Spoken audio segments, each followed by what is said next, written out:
them to receive. Can one dress as a mushroom? I may just be in the background. That would be I wish awesome. like a place, like a Exactly. play. Totally. I'd recommend you guys at least all come on. Okay. Just since we have all want to be in photos together, members of the team to do applications. What if he comes up?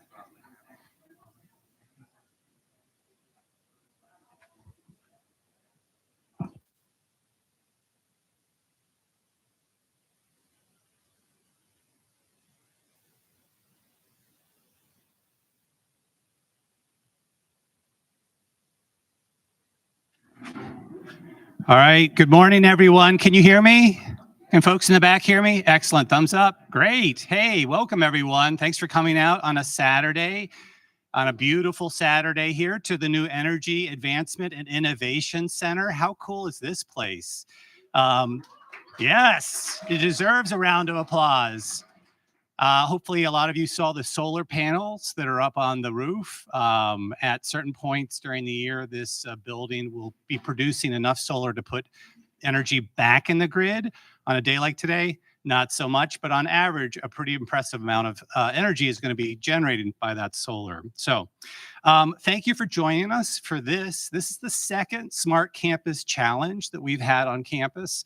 This is hosted by ENGIE of North America, and we are very appreciative to ENGIE for pulling this event together. I'm Josh Knights. I'm with the Ohio State Sustainability Institute, and I'm going to be your MC for the day. So today is a pretty big deal. Today's going to be a very big deal because we have 8 student teams who have worked really hard this academic year to put together some amazing concepts to make our campus more sustainable. These projects are going to be evaluated by a group of judges who work each and every day to try to make our campus more sustainable. And one of these teams is going to win $60,000 to implement their project and a chance to travel to ENGIE's world headquarters in Paris. That's a big deal to that winning team. Today's also is a big deal for our university. In 2015, we launched 10-year goals to make our campus by doing things like cutting our carbon emissions, conserving water, finding ways to divert more waste from the landfill. But 9 years into our goals, we've probably picked a lot of the low-hanging fruit. We've done a lot of the obvious things. We've done a lot of the administratively easy things, probably, hopefully, a lot of the inexpensive things. What we need now are fresh ideas to keep our momentum going. And these students, all of you in the room who are passionate about sustainability, you're the innovators that we need right now. So it's worth noting, this is the second Smart Campus Challenge that ENGIE has sponsored. The first competition was held in 2019, and that awarded $60,000 to a group working to divert food from going into the landfill on campus. That project has grown into something that is known as the Food Recovery Network. And last year, the Food Recovery Network rescued 6 tons of food that otherwise would have gone into the landfill, and that ended up in food pantries all around the area. That's the type of legacy that we're looking to create today. Okay, so first ground rule that I want to set for today is that we're going to celebrate all 8 of the teams that are here. I'm going to ask that you applaud as loud for the other teams as you would for your own team, because at this point, you're all winners, give or take $60,000. Now, before we get started, let's meet our esteemed judges. They know a thing or two about sustainability.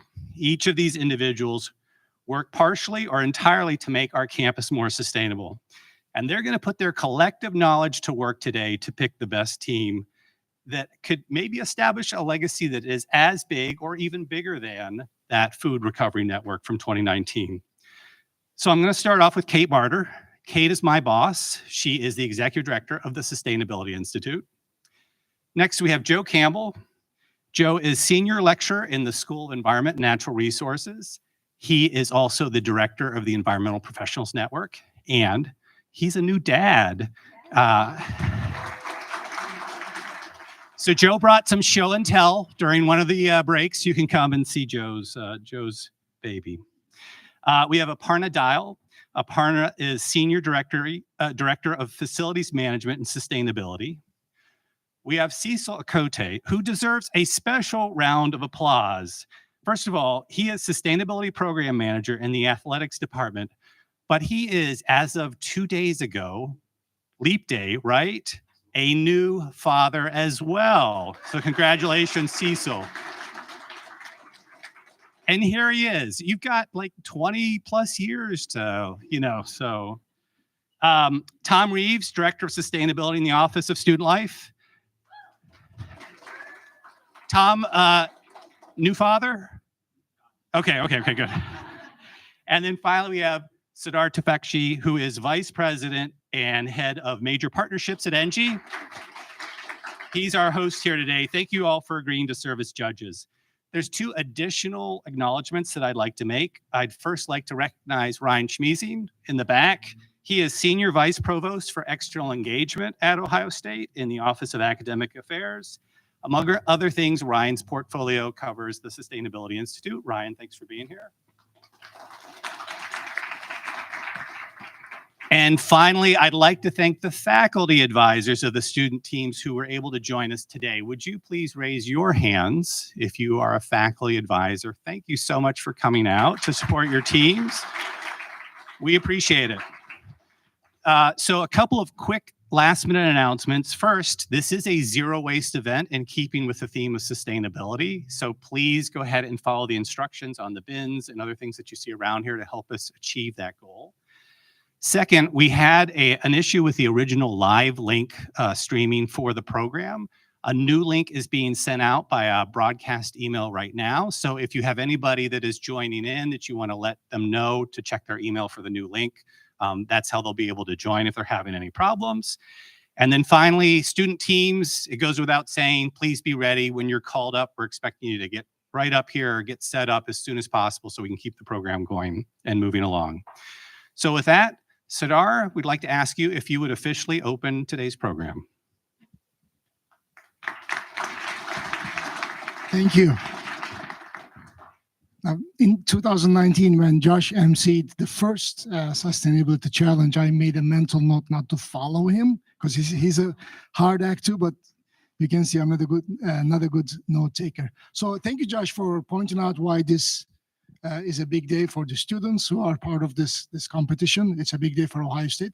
It's actually a really big day for ENGIE as well.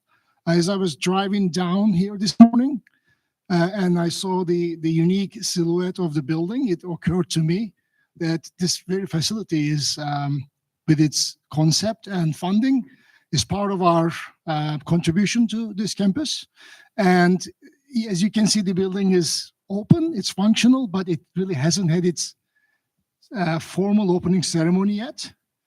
So as far as I'm concerned, this is the opening ceremony as far as ENGIE is concerned, because it's the first time we're hosting a real event here. So I'm very excited about that. Now, students, you've worked very hard for today. It's a competition. It's also about creativity and collaboration. Now, at the end of the day, one team will win the big prize. And believe me, I've been in your age and how exciting that sounds to get funding for your idea that you've worked on and the trip to Paris. That sounds wonderful. But make sure you don't miss that today. Just being part of today is a wonderful reward because you really work so hard for it. And now you'll be on stage, you're presenting it. And your faculty advisors, maybe family and friends, the judges, we've chosen to be here to listen to you. So cherish today. Don't be afraid to make mistakes.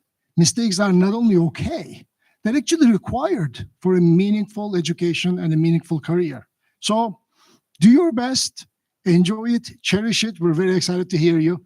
Thank you.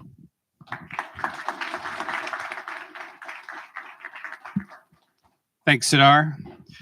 You brought your checkbook, right? So we're all set. All right. Venmo. I hope you guys take Venmo. Cash App. All right, so I'm going to ask our first team to come up. That team is Utensils to Go. So please come on up. We're going to have you set up on stage.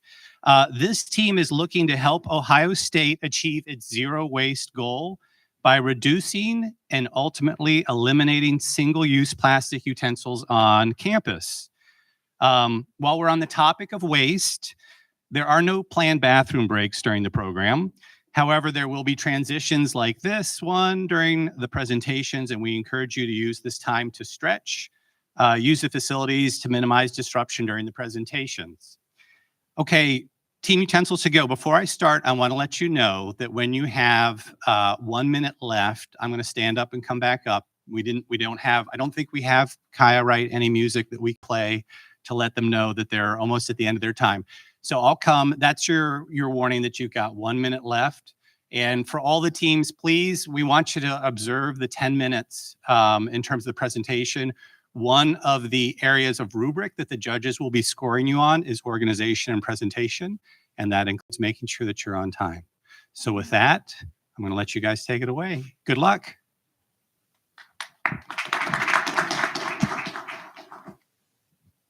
Hi, everyone.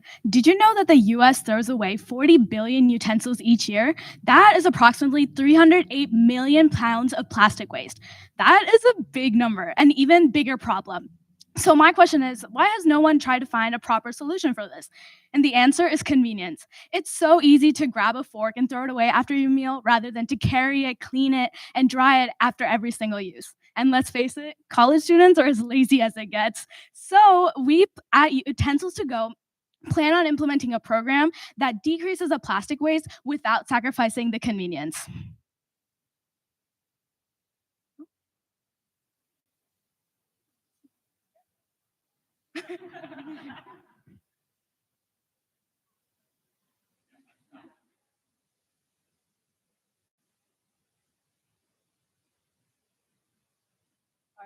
Hi, my name is Hanshu Kota. I'm Shreya Morsetti. I'm Josh Nabi. I'm Varni Prasad.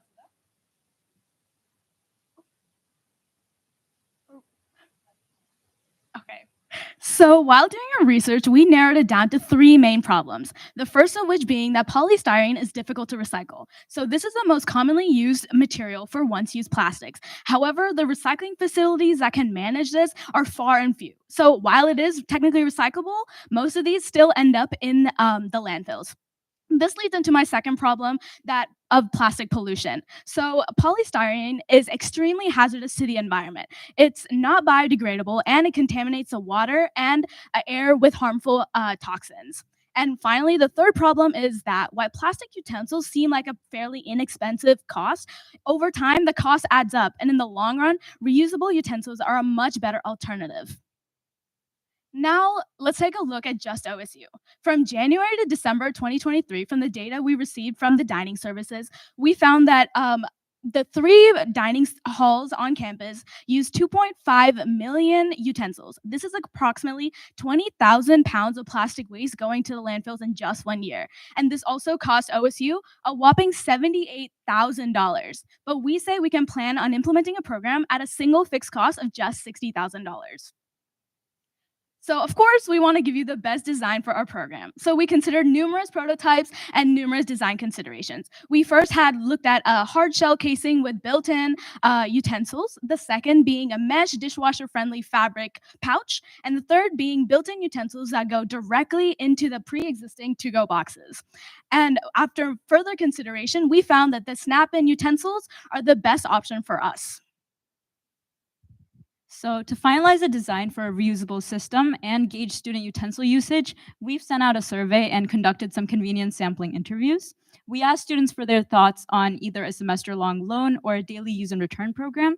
And majority of students like the second option because it would actually hold them accountable for using the reusable utensils, and it would reduce their responsibility for having to keep them clean.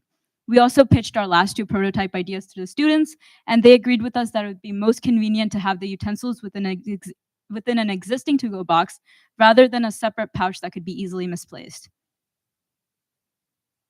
So after talking with the dining services director, Abby Hertzfeld, and the Topanga company, we've come to the solution of merging reusable utensils with the already existing to-go box program on campus. So the current system works when students opt in for a to-go box through the Grubhub app. Then they're prompted with a QR code, and once they head to the 3 Traditions locations on campus, a worker scans the QR code on the student's phone and a QR code on the box itself, linking both of them together. The boxes also contain a little RFID chip for tracking purposes. So when the students can go grab their food, keep the box for around 8 days, and return it at multiple drop-off locations on campus.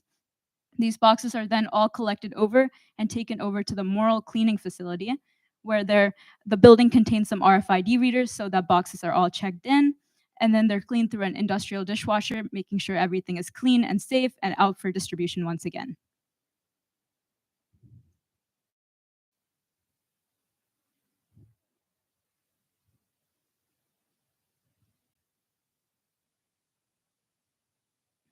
Our team also talked to Whirly Incorporations. This is the company that actually designed these green to-go boxes, and they seem really interested in having utensils be a part of their mold. So what you see right here is the first iteration of the design that Whirly sent over to us, and the green utensils will be made of the same material as this box right here, and they'll contain a 2x2 centimeter QR code and a small RFID chip within them. So our team is confident that the utensils can be easily incorporated into the existing system at OSU. When the students come to get their to-go box, they can also grab up to 3 utensils of their choice and clip them into the box itself. The boxes are then taken out and scanned in the same procedure as the phone and the box. The students can then use the utensils and return them at the already existing drop-off locations. Everything will be collected at the end of the day or through multiple times during the day to bring it to Moral Cleaning Facility, and everything will be put through an industrial dishwasher, read through the RFID chips, and out for distribution once again. So what you're seeing on the screen is the financial breakdown of our pilot program. So our pilot program is planning on focusing on the half of the target population that are currently using the to-go boxes. So the first cost is by Whirly, that is the tooling and the design cost, that's about $20,000. And the second cost is a manufacturing cost, which manufactures the boxes with the utensils clipped on. So we have 5,000 boxes, and we have about a proportional amount of utensils, since users did prefer forks more than spoons and spoons more than knives.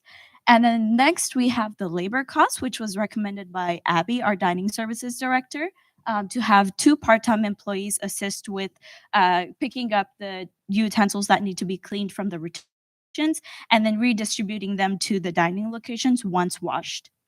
And then the next price or the cost that we have is by Topanga. This is for the QR codes and the RFIDs, so they can place them onto the utensils, and they can also maintain their or show the OSU the inventory by tracking these items on their mobile phone or the application that they've implemented after partnering up with Grubhub.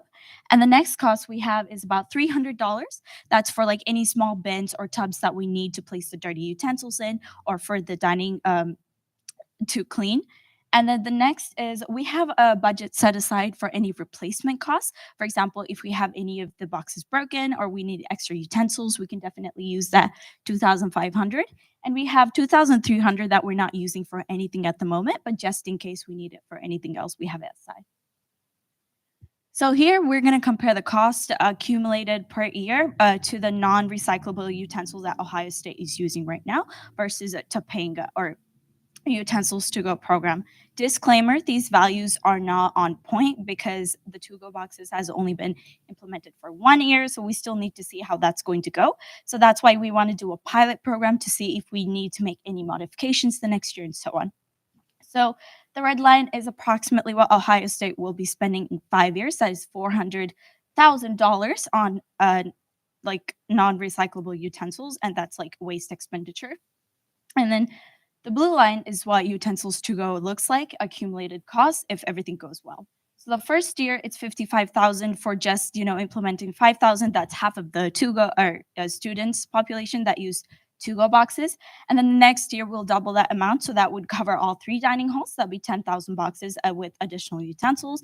And then from a third year onwards, we count for minor replacement costs along with any labor costs. But yes.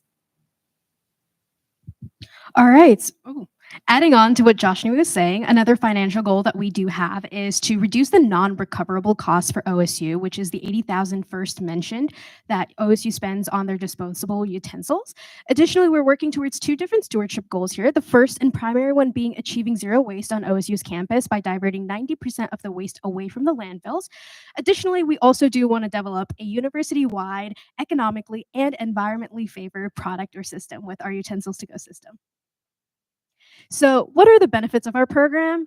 The biggest benefit that we're going to get out of our program is the opportunity that Utensils to Go can provide OSU to prevent 20,000 pounds of waste from ending up in landfills annually. Additionally, we are estimating to break even within 2 years of starting our program with a cost less than 17,000 less than the current spendings. So it's a very cost-effective program as well. And then moreover, we would like to continue our sustainable cycle of things by making sure that the current boxes at OSU are either being sold or donated to OSU or other campuses and recycled at other facilities. So looking ahead, we do have, by April 2nd, we hope to reiterate the design of our Utensils to Go program, especially by adding the QR code onto our utensils. By August of 2024, we hope to initiate our pilot program and gather student opinions through surveys. By January 2025, we would like to conduct comprehensive analysis on the data that we collected through our pilot study. Moreover, by August 2025, we'd like to implement our long-term solution to OSU's plastic wastage by our Utensils to Go program. And then these are just some of the achievements that the reusable boxes have had in just 2023 alone. So we've been able to save on $42,000 of packaging costs, 128,000 pounds in greenhouse gas emissions, and 123 pounds of water from being consumed. And so these are just the numbers of 1 year and just the green to go boxes. So imagine what we can do when our Utensils to Go program are embedded into the system and the numbers we can gather. And so we hope that we are confident that we're able to provide OSU the opportunity to move towards a more green and sustainable future. Well, thank you for listening. And we would like to offer thanks to all of our support and guidance counselors as we did our project. And thank you guys so much for your time. And we hope that you will give us the opportunity and OSU the opportunity to move towards a greener future by implementing our utensils to go system. Thank you. Great job, you guys. Dorini, I love the way you sped up when you saw me stand up. So I appreciated that you were sensitive to the fact that we're running out of time. So we're going to now give our judges a chance to ask questions. You have up to 10 minutes to ask questions. We're going to start with Aparna first. There you go. Great job, you guys. I have a question. After the pilot program, do you have a commitment from dining services to invest fully in the, because this is only going to do the 50%? Do you have a commitment from them to get to the 100% and for them to invest on an ongoing basis? So they were willing, as in we did not formally ask them yet, but I think they are considering in doing so, but that is still something up for discussion. Okay, thank you.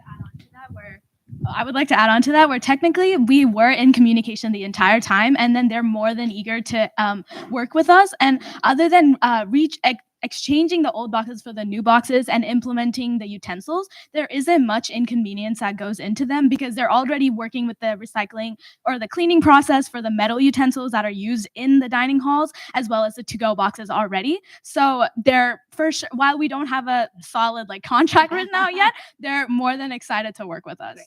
Thank you.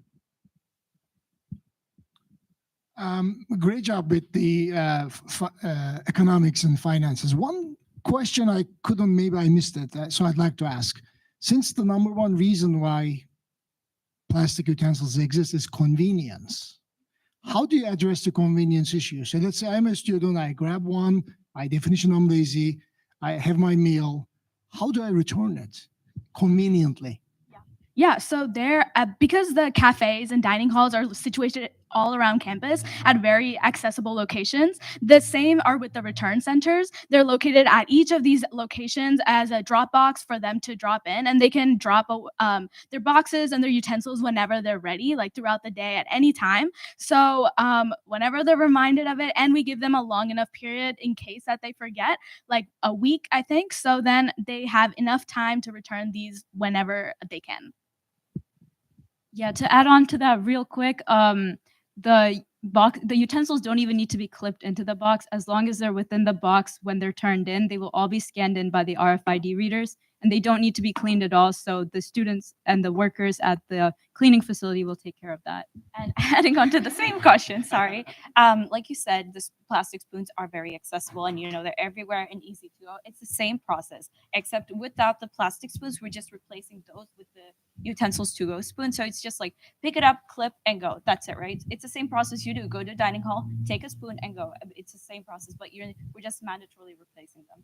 So go ahead. Quick question about the compliance. What happens if someone doesn't comply? If they don't return it, is there a penalty or other thing involved?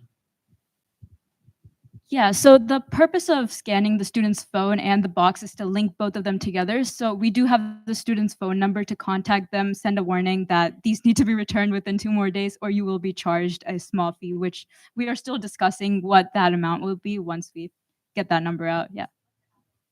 So considering that the program has already been implemented, these to-go boxes that are currently in use as well, if they're not returned within the due date, which is 8 days, they get an automatic email, they get a reminder on their Grubhub phone. So all these reminders to make sure that they get in. And then again, like Hanshu said, we do have their contact information to reach out to them personally if need be. So along those same lines, what strategies do you have to educate or re-educate students with the addition of the new utensils being in the to-go box? Okay, yeah. So first, to talk about marketing, be having out little flyers in the same place where the utensils to go system will be, just so that they know, what the system is and stuff, so that they're able to just pick out what they need and go from there. But then also in terms of educational outcomes, we do Topanga. So the numbers that you saw on the last slide with the water consumption and all of that stuff was from Topanga themselves, and they're able to keep track of that information as they check in and check out the boxes. And so we are promoting, and we're aiming to promote that information and incorporate it into the Grubhub app. So when students check out a box, check out a utensil, they're able to see how much that they've actively contributed to the greener future. I'm going to ask, great job. Really, really nice to see you all up there.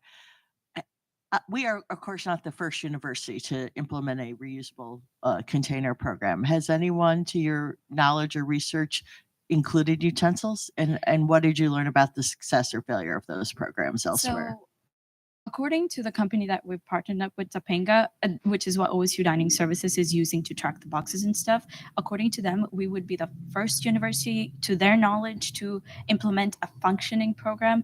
I believe some universities have tried it, but I think they kept losing the utensils because they were loose and they were not attached to a box. So that's why we were thinking like it's easier for students to keep track of them if they're just to the box, take it and go. So yeah, thank you. Nice job, you guys. It really did a very nice job. I really do like that you're connecting to an existing program. I thought that was very smart. And it's an addition, like in theory, would be just a little bit more. I'm curious about where your budget numbers came from, particularly the replacement cost of $2,500. That seems very low to me. So what our plan is, our initial was we were going to have 5,000 boxes, right? So the 4,000 boxes would be gone to the program, 5,000 would be held back, or 4,500 and 500 would be held back. And so that 500 is going to be like the replacement boxes every time something's broken. Now 2,500 is each box with utensils is about $3. So if you count that, you'll get a lot more. I don't know what the calculation is, but maybe like 800, something like that along those lines. I think 800. So I think because just for first year, I think that would be enough. But yeah. And to add on to that, so this box has been around for just 1 year. So there was a semester-long pilot, and then it was officially launched in all 3 dining halls altogether. So just within this 1 year, they noticed about, I think it was like 1,500 of damage costs where they had to replace boxes because all these are transported in big bulks, and as well as students have to handle them. So it's a very rough estimate for sure. And even with them, while we were talking to dining services, they're not extremely confident in how long the boxes will last. And talking to Worley, the manufacturers, they said 1,000 uses, but of course again, handled by students, are transported in big trucks as well as put through industrial dishwasher. So they go through a lot. So we estimate less than 1,000 uses and maybe around at least 3 or 4 years of a box life. And so again, it was a rough estimate, and this was replacing based off of just the 1 year of what we noticed. Yes, I have a follow-up to that because this is related to costs. Have you, with all due respect to all of our students here at The Ohio State University, how positive or convinced are you that students are going to include the utensils in with their boxes? Because I've seen the collection sites in action, and they struggle with just the concept of opening the box before you put it into the bigger box, opening the box before you put it into the bigger box. So to answer that question, so that was definitely one of our biggest hurdles on discussing like all the designs and how we can keep students accountable as well as make it easy for them. So with the snap-ins, like these utensils are available along the like line of food. So just like normally where they would grab a spoon or fork, they will grab these ones and they can put it inside where it's like already letting them know that they have a spot for it, help them remember, as well as when they're done with their meal, they can just snap it back in. So we hope this is the best option for them to accommodate for that. And yeah. So to add on to that, currently, right now, we have the disposable plastic utensils right outside the dining halls, which they can just grab with their to-go boxes and go. So our plan is to gradually implement a system where those disposable utensils are just going to go back inside. And so what is going to be readily available to them are those reusable utensils. And so the plan with that is if we have guests on campus and if they do require plastic utensils for some reason, they're able to go and ask the check-in person for those utensils. So we're conscious about how many utensils we're handing out.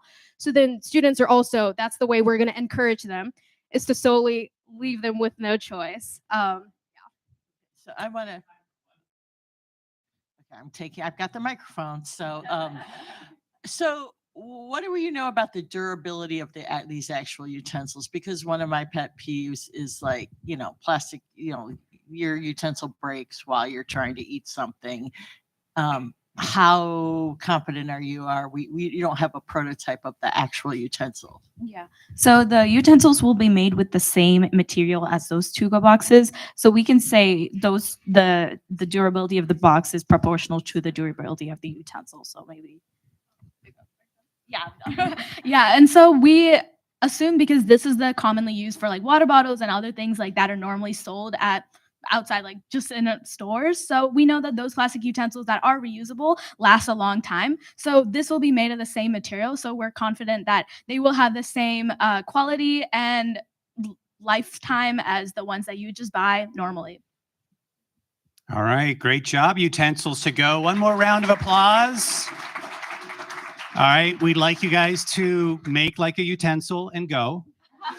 Our next team is going to be Campus Carpool. Please come up to the stage.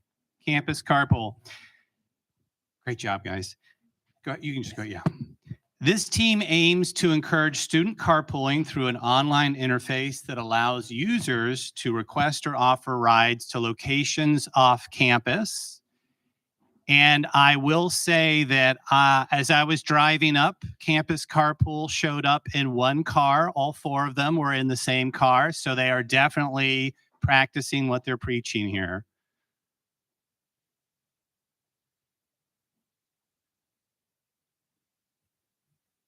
Do you guys need an extra minute or are you?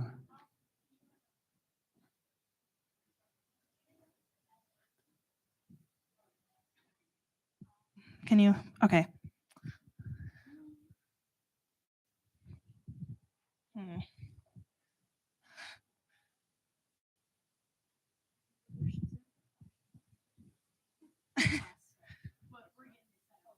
Okay.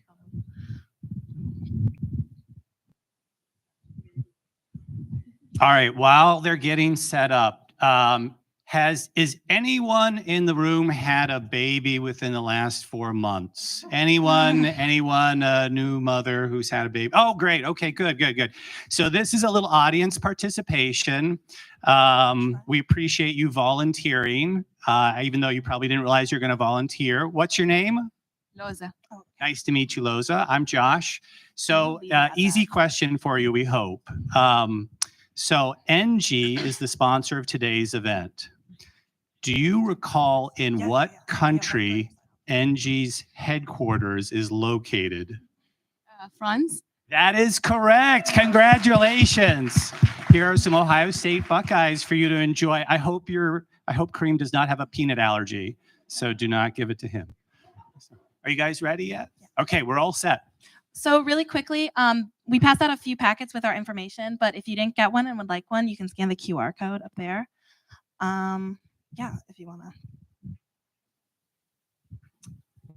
Ohio State has an undergraduate population of 46,000 and a total enrollment of 60,000 at the Columbus campus. About 70% of students are in-state, so they're traveling no further than a 3.5-hour car ride home. This means they're returning home at a higher frequency to similar locations for the same duration of time. Campus Carpool aims to cut carbon emissions by allowing in-state students to connect with other verified students and plan safe carpools home. If implemented, participants will be able to plan safe carpools home and play their part in making Ohio State's campus more sustainable. So my name is Ruby Mitchell. I'm a first-year chemistry major. I'm Maggie Slack. I'm a first-year logistics management major with a minor in Spanish. I'm Isha Patel. I'm a first-year biology major at pre-med. And I'm Shay Stevens. I'm an EAD student, and I'm also a city regional planning minor. Here we have made a model of the potential website, and it displays icons for you to edit your profile, message with other Ohio State students, input payment info, view ride history, and offer and request rides. So for our project plan, we're going to go over our created timeline, our budget, and then the future directions that we see for this project. For our website design and implementation, we have 6 major steps that we'll go over. So first step is going to be contact, where we're going to be conducting research on potential website designers in and out of the Ohio State IT team. We hope to have identified 3 possible website designers by April 20th and set up meetings. The second step is going to be contract, where we're going to be narrowing down our choices based on price, efficiency, and how our styles and expectations line up. We hope to have that completed by June 20th. Our third design is going to be the time that we've allotted for the website to design to take place. We've estimated around 3 months is necessary for a small to medium web application. We hope to have this completed by September 20th. Our fourth step will then be content, where we'll create example posts for reference, along with rules and expectations for both drivers and passengers. We also want to include mentions of the possible website to mobile application transitions to gauge students' interest in the program as a function of the already existing OSU mobile app. The fifth step is then going to be our launch, which we're expecting to be around December 20th, 2024. And then finally, marketing. Although this is our final step, we're expecting this to have taken place throughout the entire timeline. And this will include creating flyers, distributing them throughout the residential halls and university buildings, as well as interacting with already existing sustainable social organizations on campus to recruit members and to kind of spread the awareness about the program. So moving on to our budget, we've identified 5 costs for the program, the 3 most major of which are going to be our website contracted design, our driver incentive plan, and then our website hosting service. For our website contracted design, we've estimated a maximum of $25,000, which is the estimated cost for small to medium web applications. If you're wondering about how we got this cost, a price breakdown is available in the packet. For our driver incentive plan, we've allotted a maximum of $30,000 in order to encourage and incentivize students to use the program. We're going to talk about that a little bit more in the next slide. And then finally, we have our website hosting service, which is the domain for a single year, and that's going to be around $300, bringing our total to $55,000 for the program. So back to our driver incentive plan, we have identified different possible pathways to encourage students to take part and to provide rides as drivers. The first one is going to be a parking pass discount, which is going to be a cost of around $1,000. And this is where we'll offer a 10% discount on student passes, which is an average price of around $80 per student. The second one is gas reimbursement, which is going to be what it sounds like. This is going to be about $10,000 on average.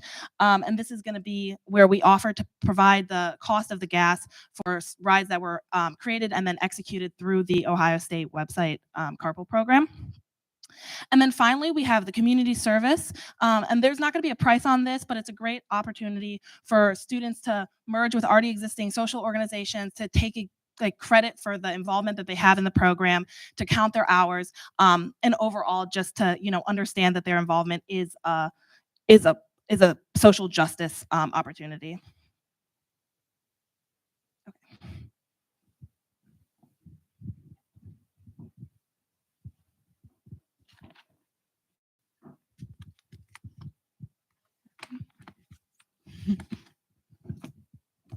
Okay, so I'd like to run us through a little environmental simulation here. So imagine 60 students want to go home for the weekend. That is about 60 individual rides currently, or including all of these car rides demonstrated by each car that someone would be taking home for the car ride. Yeah, that's all. And next, there are about 30% of students who do not have cars on campus, meaning relatives would have to drive from home back to campus, then take their student back to campus, and then home again, meaning this would double the amount of car rides and also increase emissions.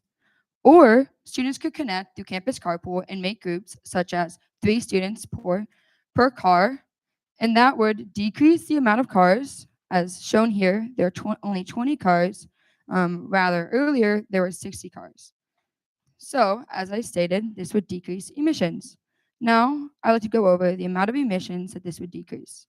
So first, with 60 car rides, I equaled it out to about 3 million grams of carbon emissions. Now, this I found by using an EPA conversion of about 400 grams per mile driven, and also for 130 round trip, as I see that reasonable for this simulation. So, as you can see, we would save around 66% of these emissions, or around 2 million grams of carbon dioxide from entering the environment using our Campus Carpool app. So not only does this create a positive impact on the environment, but it also aligns with our university sustainability goals, such as educating and empowering students, as students will be using this website and further our app. Also, growing resources to support these efforts as we hope to grow them, and also catalyzing an environment of sustainability at Ohio State, as students would once only use individual rides, but with our website and our app, they would be changing their ways to be more sustainable altogether. So how do we achieve this? It provides impact data. As Maggie mentioned, the car rides recorded would also include the emissions projected. Next, it reaches long-term goals, student focus, and once again, it incorporates sustainability into our daily life. Now, I'd also like to touch on the research stewardship goal that it aligns with, which is up here, and it is achieving carbon neutrality. It addresses transportation-related emissions as connected to the presidential commitment. This is one of the main commitments and ideas they wanted to focus on. And one tactic is it utilizes technology innovations, as we hope to align with the Ohio State app, which is already using, and then also incentivize students to the plan that Ruby mentioned. And it also tracks scope 3 carbon emissions, which is something that is very hard to track in today's world. So our future goals, which I would like to touch on, once again, is our website to mobile app transition. This is something we're extremely excited about, as everyone on campus pretty much has the Ohio State app. So if we just add this little part into the app, we really think it'd be something that'd be easy to incorporate into everyone's life. And then also possible collaborations, as we like to collaborate with other organizations on campus sustainability-wise. And also we've been in talks a little bit with Campus Park about how maybe we can align in a way to give them money to still reach their financial goals, but also incentivize the students. This is an example of a function in the OSU mobile app that we'd like to implement in the future.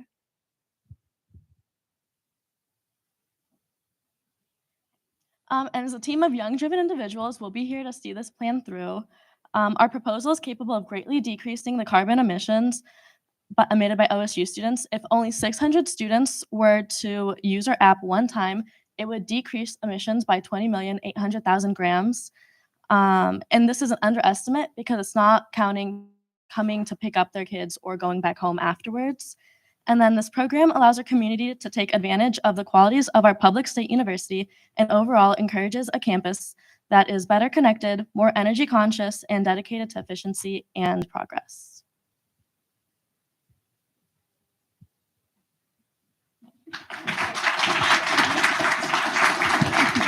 Great job. On time arrival for sure. Okay, judges, we've got 10 minutes for your questions. Who would like to go first? Sidar? I love the idea. My daughter is a freshman at University of Florida, Gainesville. I can't tell you how difficult it is to get her a ride to the nearest airport. This would solve our problem. So I really, really, really like the idea. Two main areas I saw to be addressed. One is security and safety. Like how are drivers registering on there so that students feel safe to get on a ride, and also not just the drivers being other credible university students, but also is their car in shape? Are they a reckless driver? And et cetera, et cetera. So that's one question. And then the second one with the incentives, it wasn't clear who's giving the incentive to the drivers. Is it coming from the rideshare participants? Because to me, that sounds like the idea, because there's cost to every ride, whether your parent comes and picks you up or not, there's a cost to it. So if I give a fraction of it to the driver, it feels like that should be the solution, but I didn't see that in your presentation. It wasn't clear where the incentive is from. Yeah, so the incentives would be from the organization. So like the program would offer the discount. So part of the cost of the, like part of our budget, the breakdown is $30,000 going towards this incentive plan. So it would be going towards the drivers. We've talked a little bit about, how we would make requirements for who's getting that money, how many rides you need to provide to be able to, kind of count for this. And I think the nice thing about having this maximum amount of money to spend is that we would be able to kind of gauge what students are most interested in. Parking passes here cost around $800 on average at the low end. And that's a kind of a big price, especially because a lot of students pay for that themselves. So I think if you were able to say, 10% off that discount, those students would be interested in decreasing that by giving, 4 rides home on weekends that they're already leaving. And then when you talked about the security, we've talked a little bit about with the mobile application team at OSU, and the way that they do it is through, it's a different program that basically, every time you go and log into anything, it makes you do the Duo Mobile and it makes you put in your application, it runs through the little URL on the top. You can be able to do that for different programs if you coordinate with OSU already. It's not really an additional cost, but that's how we would verify that students were from OSU. You can also look up students and what major they are, what year they're in, so we're kind of assuming that at OSU, the community that we have, if you know that they're from OSU, you know that they're a student here, you know what they're doing, the safety issue is really pretty low. And then we're also going to implement something that's similar to like Lyft or Uber, where you can like rate the driver or the passenger, and that way like you have other people that have been with them or around them and like real people interactions. And then on top of that, for safety and like the vehicle, we're planning on like basically having a section where it's like we'll like look over it, make sure it's like safe before you're able to be a driver. It's like that implements like car safety. Towards the end of the presentation, I got a clear sense of how the tracking is the value. Like one of the value adds here is the ability to track these scope 3 emissions or however classifying them. My question is kind of building on what we've been talking about. How do we know that the Ohio State app is going to be on board with this? And then with the parking, are you talking about campus park, like a C-Pass, or is it going to be off-campus parking? Where is the pass going to be good for? And does that help these drivers during the non-driving time, during the non-commute times? So are you asking the app is capable of tracking? Yeah, maybe more specifically, it says hopefully the Ohio State app will onboard this. What conversations have you had with them? What interest, what existing platforms do they have in the app already? Where does that stand? And then tell me more about this Campus Pass park that parking pass that they're going to have? So we have had conversations with the mobile application team already. I've met with them around 4 times. Their instructions are that a lot of people come to them with, this is a great idea, we need to include it in the app. And they say that the pathway that they see is that you create a website that has a web application which has the coding is individually built so that it can be lifted out of that already existing website into a function in the app. I don't know if that, I guess if you haven't taken much CS, but the idea is that you start with this website, you see how it looks, you see how it works, and then kind of like room reservations in the mobile app. You would be able to post when rooms are available, stuff like that. And this way it would be a function, like a little tab in the app. So we have talked with them. They kind of laid out this pathway for us that we've kind of outlined here. But obviously, without the funding, without the funds already committed, we're not able to say, they are 100% going to do this if we, but we've talked with them and this is the pathway that they've lined out for us. And they're very interested because they say that people are interested and it's hard to get people to download apps. So everyone has a mobile app. So I have a question around program continuity.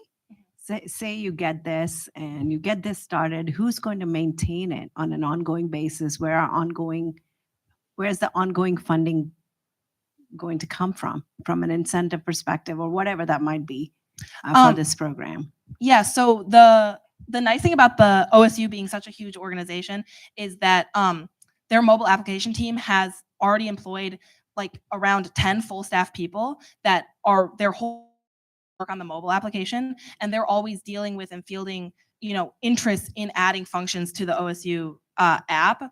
And so basically what they said is they look at student interest, they look at feasibility, they look at will this program sustain if we add it into the app, and then they are willing to take on more and more. Like I keep referencing the app, but if you have it, the bus routes, that was something that someone suggested, and then they looked at it, they kind of considered it, and they saw that students would be interested in that. And so then because they already have this existing team, they took on the price in continuity.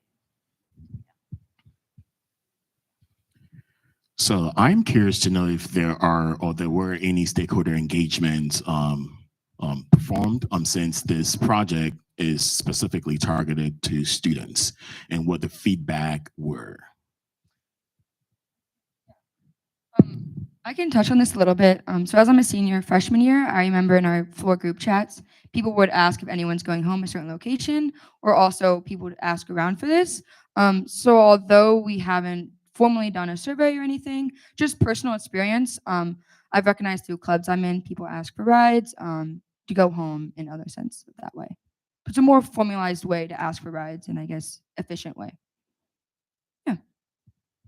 I'm not sure if people are aware of the boss pitch, but actually when we were doing this, there was a QR code in pretty much every residential hall that said, rate our boss pitch. And it was actually very similar to this idea. So it was kind of shocking, I did the QR code to help them out.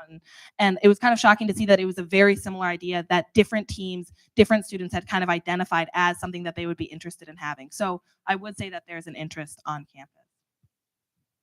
And I think this kind of aligns with another idea. So we've looked at other campuses to see if this is something that they use.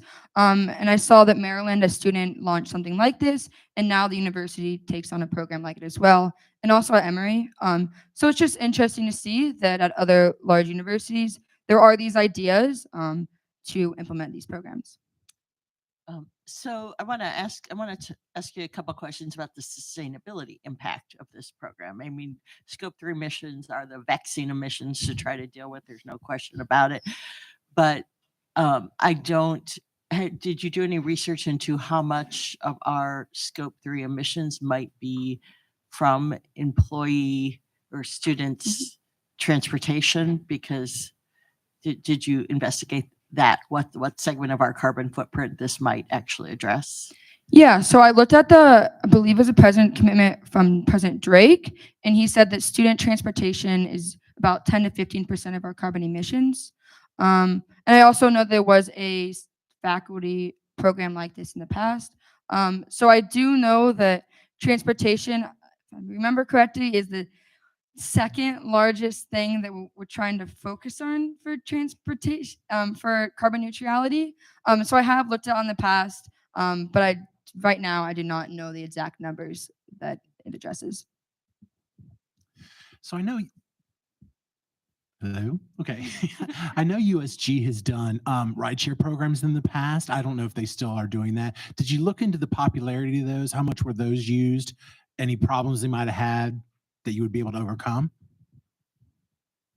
So at the very start, we met with the off-campus commuter engagement, the manager, kind of the advisor of that, and he told us that there did used to be a program for commuters to be able to kind of coordinate weekly rides, and that it stopped because there was not use, but that it never incorporated long distance rides, and that it was mainly for commuters. And they said that the main issue was students just don't want to go to a different website. They don't want to go to something that they don't already have access to. So, you can put up as many flyers as you want, but it's hard to get students to download apps. It's hard to get them to put in a URL. And so the main issue is, if you can spread enough awareness, I think students will use it. But the issue then is, do we have enough push to be able to actually incorporate students and let them know about this program? And I think through the mobile app, they would be able to actually use it in a more functional way. So I think, yes, they have had programs like this and they failed because people just don't really know about them. And because students probably will stop after the first search. They're not going to keep digging to try and find the programs that OSU has because it's so huge. All right. Thank you so much, Campus Carpool. We appreciate it. Another round of applause. I feel like you should have all gotten into a small car at the end of your presentation and driven off the stage. That would have been pretty cool. All right. So our next team that we'd like to ask to come up, let's keep things going. Uniform Campus Recycling Initiative. Will you please come up to the stage? This team seeks to reduce recycling contamination and increase waste diversion from landfills through a comprehensive education program. And do you guys need a table? Do you have something to set up on a table? Is that correct? We have a table actually too, if that would be more convenient on stage. Like it involves the judges. Like, Yeah, so we'll just be like setting down cups and stuff with them. So hopefully it won't take up too much. Excellent. All right. Well, while they're getting ready, I did want to mention that an important partner for Ohio State is Rumpke Waste and Recycling. Rumpke is a signature partner of the Sustainability Institute. We're in a 5-year partnership with them, working on a variety of different issues related to the zero waste goal on campus. Rumpke's also very close to completing a new recycling center in Columbus. And when it's done, it's going to be the largest and one of the most advanced recycling centers in North America. So another bragging right for Columbus is that we're going to have a large advanced recycling center. There you go.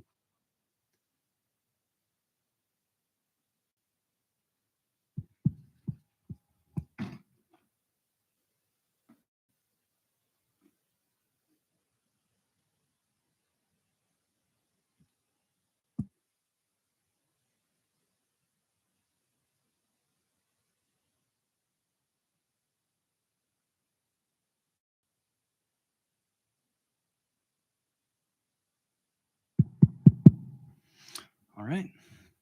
Hello, everyone, and thank you for being here. Today, we bring you our proposal for this year's NG Smart Campus Challenge, the OSU Uniform Campus Recycling Initiative. Hello, my name is Brendan. I'm the president of OSU's American Conservation Coalition.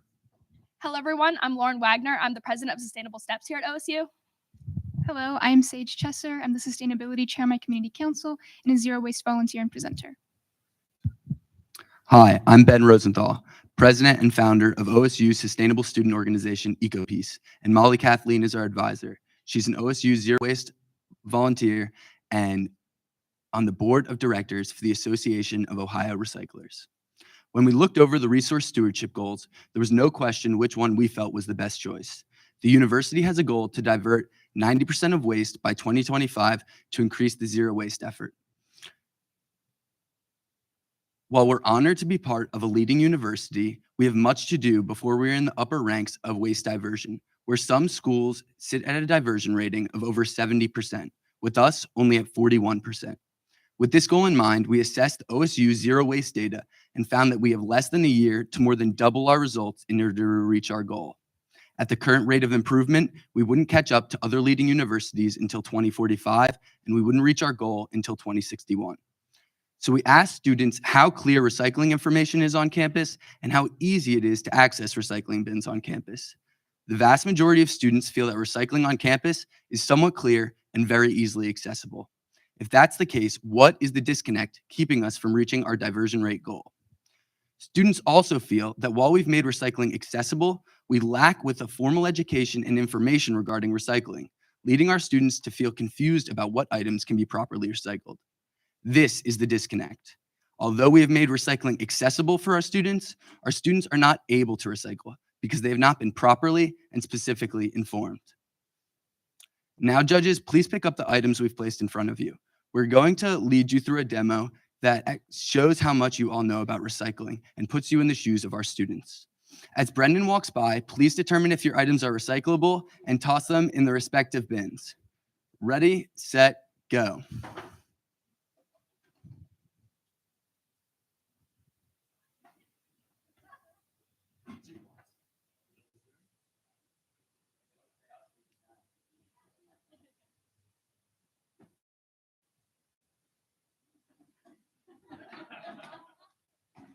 Great job. This is the result of proper recycling education. Common knowledge to some is not common knowledge to all. Based on our polling results, we found that our students want to have better information on what items are recyclable, as well as to understand the differences between recycling where they grew up and recycling on campus. The picture to the right shows the amount of recyclables in the trash stream of Smith-Steve Hall during a 2021-2022 waste diversion study. This same study consisted of 3 parts: an educational initiative followed by before and after diversion rating. It revealed a significant increase in students' recycling rates following these initiatives, quickly surpassing progress achieved in diversion and contamination rates over the past 6 years. These findings informed the development of our program, emphasizing an education and student-centered approach campus-wide. Our program is an educational campaign focused on the students, but it can be best thought of in the form of a metaphor, where we are the chefs, our recycling information and local resources are the ingredients, and the students are our patrons. We are merely simplifying recycling information to the students in a manner that suits them best and is constantly updated. We are accomplishing this by creating an outreach program centered around our website for recycling information and adapting that information for the students' locations. The information is out there. We just need to put it on our students' plates and make it much more appetizing for them. Our program is not only essential, but is achievable. By targeting students, we can influence about 77% of the OSU's daily population, sparking a significant change. Being student-led gives us a unique insight into effectively engaging and motivating our peers. We're making recycling information more accessible and adaptable, meeting students where they are. Plus, we are offering incentives to both students and landlords who decide to join us in this program, furthering encouraging participation. To maximize our outreach, we're diversifying our approach. All students will be able to get to know us at different tabling events and through our monthly newsletters. But beyond that, we're tailoring our communication based on the students' living situations, on campus, relocating, and off campus. Each group will receive information based on their needs. Our website is our central hub for all recycling information and resources. It features an event calendar, a monthly newsletter, an FAQ section, a tool for location-based recycling guidance, and a link to the City of Columbus's Waste Wizard for a quick recyclable item lookup. Our website is designed to deliver the personalized recycling experience that characterizes our entire program. And students, I just want to remind you, if you can hold the microphone closer, we can hear you in the room, but those on the live stream are having a little bit of difficulty if you don't do that. Thanks. Generally, outside of our website, we have several tools and educational resources available to the entire student body. That includes, but is not limited to, standardizing campus recycling instructions, our online Buckeye Learn trainings, our educational videos, and our toolkits. On-campus and first-year students will complete a Buckeye Learn module on recycling. They will work with the RAs who will set an example and guide them to our website. They will also be incentivized with fun recycling events and competitions. For third-year and relocating students, we are working with off-campus and commuter student engagement to encourage them to find housing that has free street-side recycling and educating them on how their recycling habits will change as they prepare to move off campus. And as off-campus students spend much of their time on campus, they are an integral part in helping us achieve our zero waste goals. We will invest in them through helping them sign up their residents for street-side recycling, continuing their education, and providing them with indoor recycling bins customizable with our recycling stickers. All of this information and these resources will be compiled into a toolkit for each group. We recognize that RAs and student organizations are leaders of their own communities and very busy, so we provide them toolkits containing instructions, links, and stickers that they can easily distribute to their respective groups. That way we build healthy recycling habits among the community to further divert more waste. To re-emphasize, we are trying to drive up the diversion rate by creating a habitual change in the way our students think about recycling. By helping students to recycle properly at home, they are able to bring these habits with them back to campus. That way, recycling off campus works in synergy with recycling on campus, creating a long-lasting change for our students even beyond OSU. In crafting our program, we looked into a meta-analysis on recycling by the Journal of Environmental Psychology. We will be implementing our program with the listed techniques that are proven and significant to have long-term changes in recycling behavior. These techniques not only resonate nationwide, but specifically address OSU's recycling barriers in a manner that makes it centralized and less overwhelming. Our program owes its potential to our partners. Thanks to their hard work and pre-established systems, we may stand on the shoulders of giants and see further than ever. OCCSE has connected us, or has opened their network to us, connecting us with over 32,000 students and landlords. The City of Columbus has granted us access to their targeted communication system and their array of university district contacts. Rumpke is going to be keeping us up to date on Columbus's recycling information, and the Office of Housing is critical in connecting us with on-campus students through our collaborations with RAs. Although our program is complex, it's backed by a solid plan to ensure we reach our goals and meet our deadlines. After winning the competition, we will wrap up any meetings with our our collaborators, and finish any deals. Following that, we will place orders for bins, stickers, logos, and other materials. Throughout the summer, we'll organize our toolkits. I'm sorry.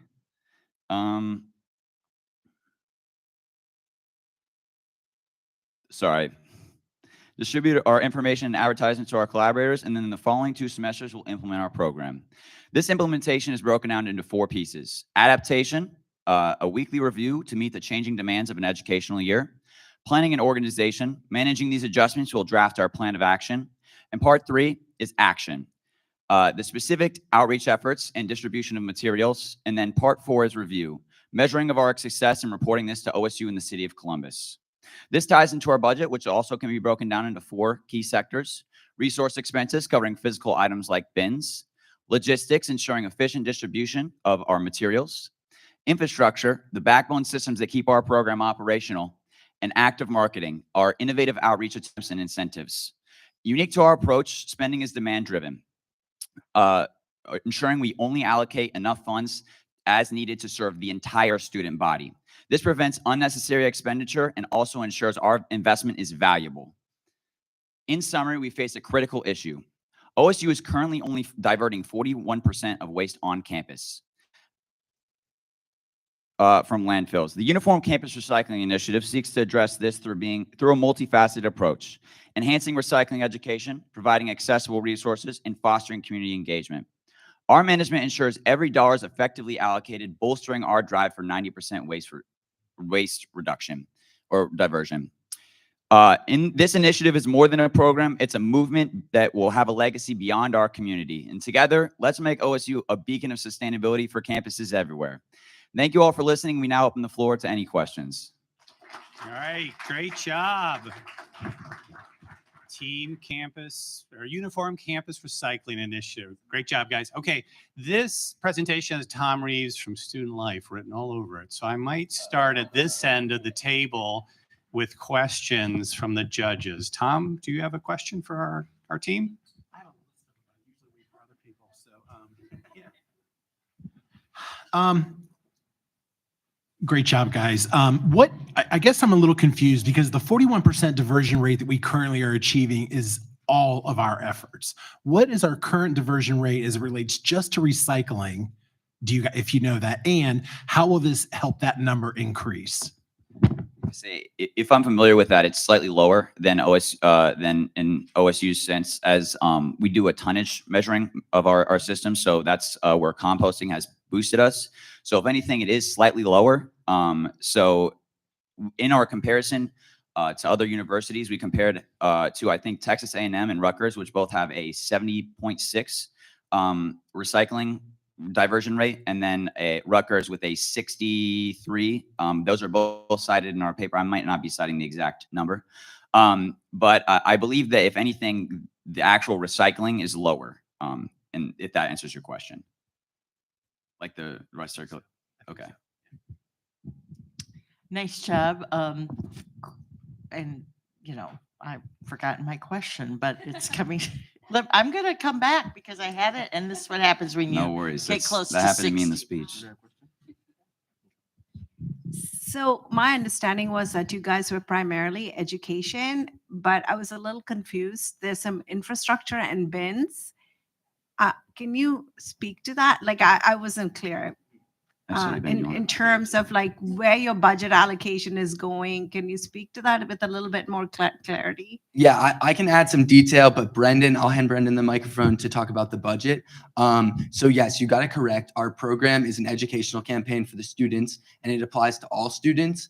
But one thing that we found to make sure that we create a long-lasting change in our students is, as Sage had mentioned, the synergy between recycling off campus and recycling on campus, especially for the students that live off campus. So for those students, we want to create a seamless recycling ability for them. So for us, what that means is not only getting them signed up for street side recycling, but also providing them an indoor recycling bin so that they can recycle in there before they distribute to their outdoor bin. But I will let Brendan answer. Yes, of course. Out of pocket for the street side recycling? Or how does that work? So we've talked with the city of Columbus, and street side recycling is free to sign up. I'm pretty sure there's some legislation in place that goes over all that. I don't remember it off the top of my head, but yes, the bins is for off campus and for their homes, exactly, indoors. So that kind of makes up a larger part of our budget. Part of what you also mentioned was we have a fund to cover the only cost, as we partnered with the city of Columbus, to these landlords that are in the university district would be if the bin gets destroyed, stolen, which is something that they have faced in the past year. The bin cost is between $40 and $60. There is some variance in that, but that's something we've worked with the city of Columbus on and we plan on going forward with. I remember my question. So I want to, you had like Buckeye Learn modules in there. Have you talked to anyone who is with that program about how receptive they would be to putting some modules into the Buckeye Learn program?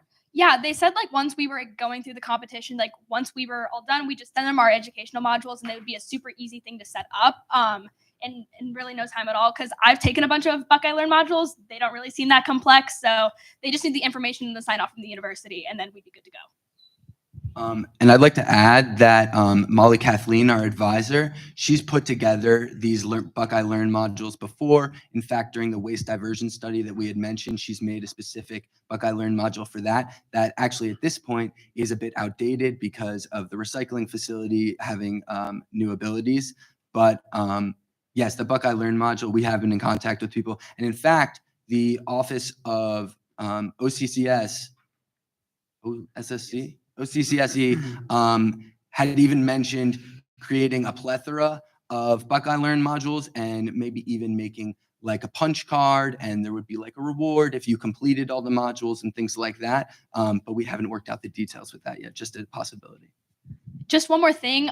So these modules, like at least the introductory ones, will be mandatory for both first years and like third and moving off campus. So with that, like they have to take it. So there's a few ones that students have to take. So they're going to have to take them in their first year when they're in dorms and then when they're in their third year or off campus. So I thought one strength of the presentation was your stakeholder identification, including Rumpke, who your advisors. I think you have a lot of the key players involved. I had a question about the landlord item. And is that can you tell me more? How do you get landlords involved? How do you get them vested into the system? Absolutely. So we've worked with the campus, off-campus and commuter services, as well as Columbus, to get in contact and get, work with them. We also are, it's still scheduled to have meetings with large key landlords right around campus, or those people who are owning large properties, just to determine exactly what they would need. I say in that sense, this program will be of almost no cost to them, and it only is the convenience to the student. So we have the way in order to get, or at least the way we would be approaching them is kind of twofold. So from the student side, we would absolutely have these students who are questioning and running into our very expensive, our extensive marketing program, like asking questions. Oh, why don't I have it? So then it would go to our website, which would prompt the landlord where they live. That, as well as working with that off-campus and commuter services office, they hold these meetings. As some landlords feel like they have to be a part of the student's life, we would be giving presentations at these meetings. It's a monthly meeting, I believe, Ben. Yeah, I can just add a bit more detail to that. With meeting with off-campus commuter services, they were very excited to work with us. And what they provided us with is they have a newsletter that goes out to both students and landlords. And then they also have monthly meetings specifically for landlords that they said would be able to present at. Oh yeah, absolutely. Another thing that we were currently working on is trying to incentivize the landlords as well with like little sustainability badges that they can have, so that when students are like looking for housing, they're able to like kind of see some things that they like, or also incorporating recycling into the landlord commitments as like just to at least observe it and kind of allow and let students do that. So working with off-campus and community student engagement, they're definitely allowing us to hold all those meetings and meet with landlords and apply some of those incentives to them. We do have time for one more question. Tom, you said you had a few. Do you want to? Oh no.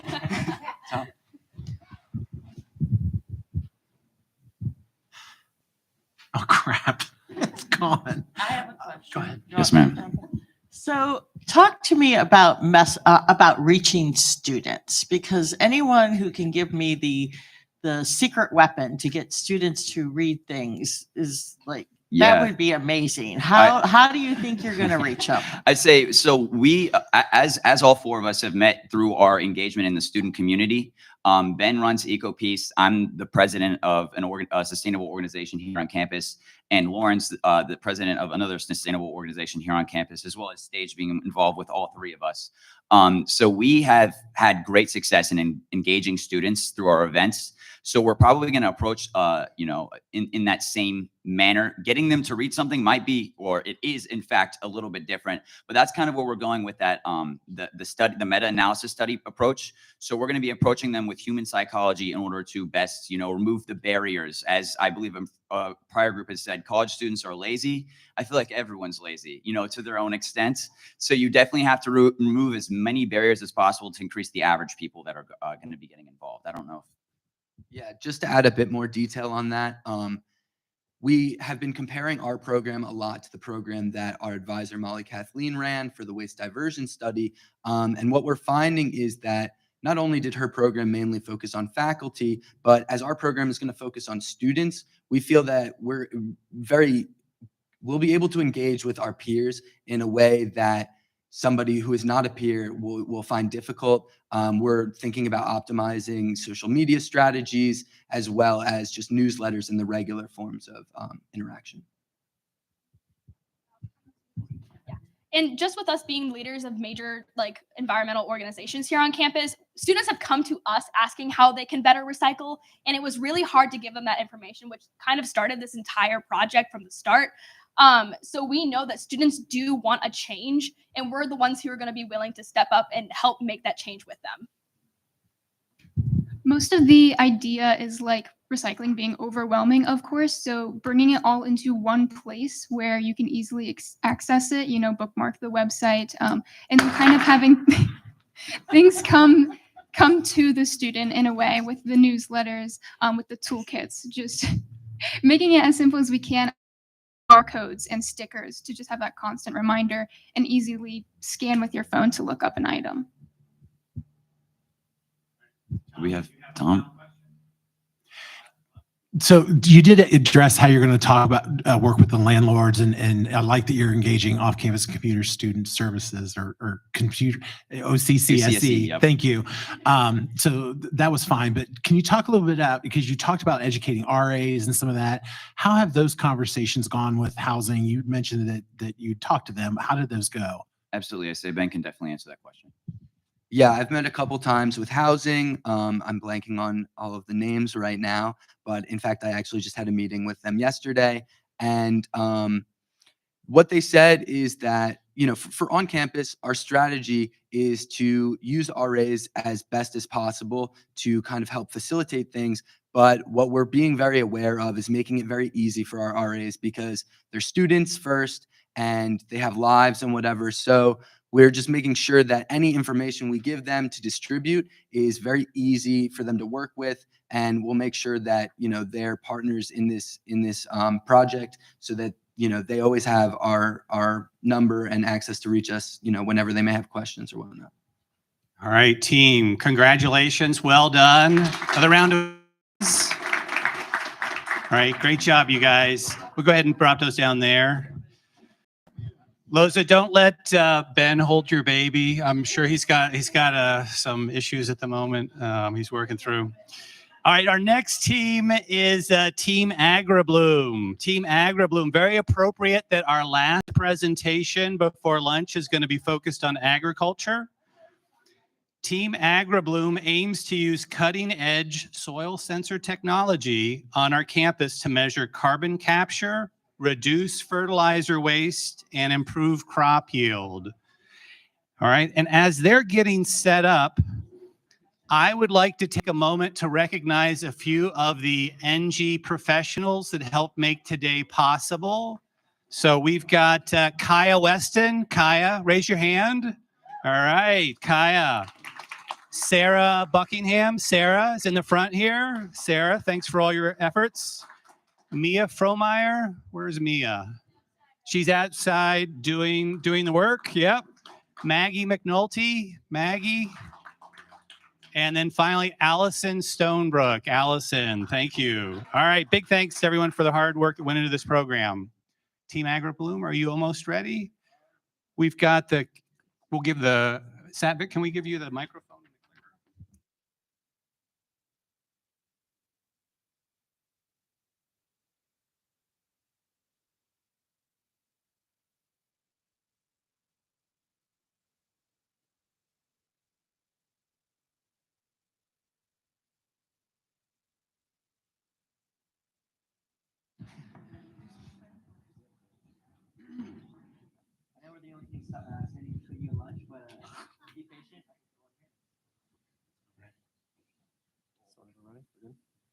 Alrighty.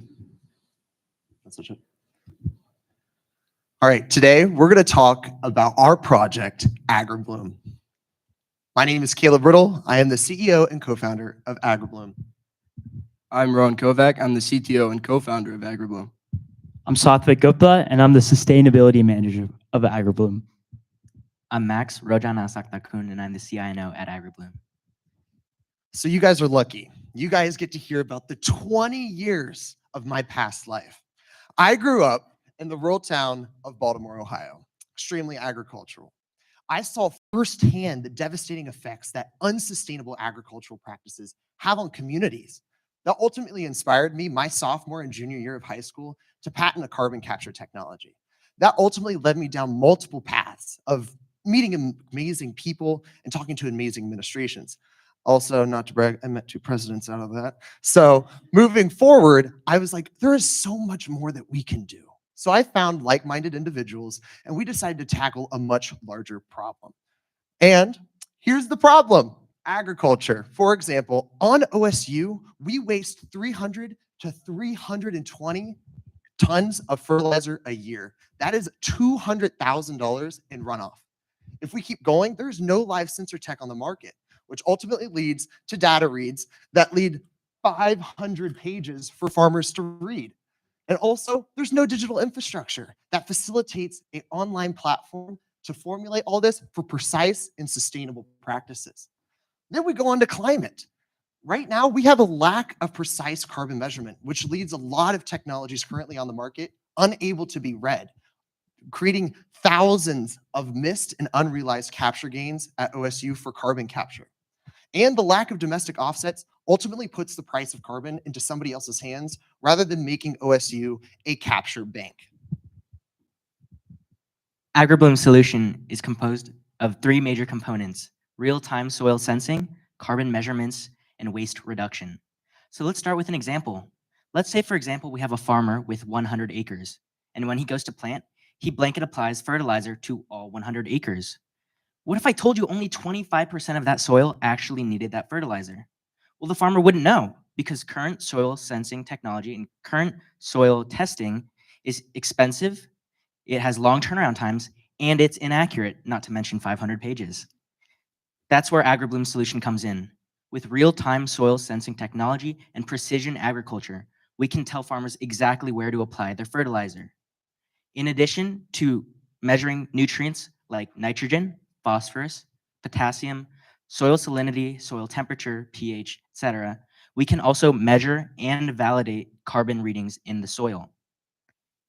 Paired with a soil-based carbon capture technique called enhanced rock weathering, we're actually able to capture and validate carbon in the soil. By giving farmers a complete visualization of exactly what's in the nutrients in their soil, we're able to reduce fertilizer waste, increase soil health, and improve the lives and health of neighboring ecosystems like bodies of water suffering from algae blooms like Lake Erie and Buckeye Lake.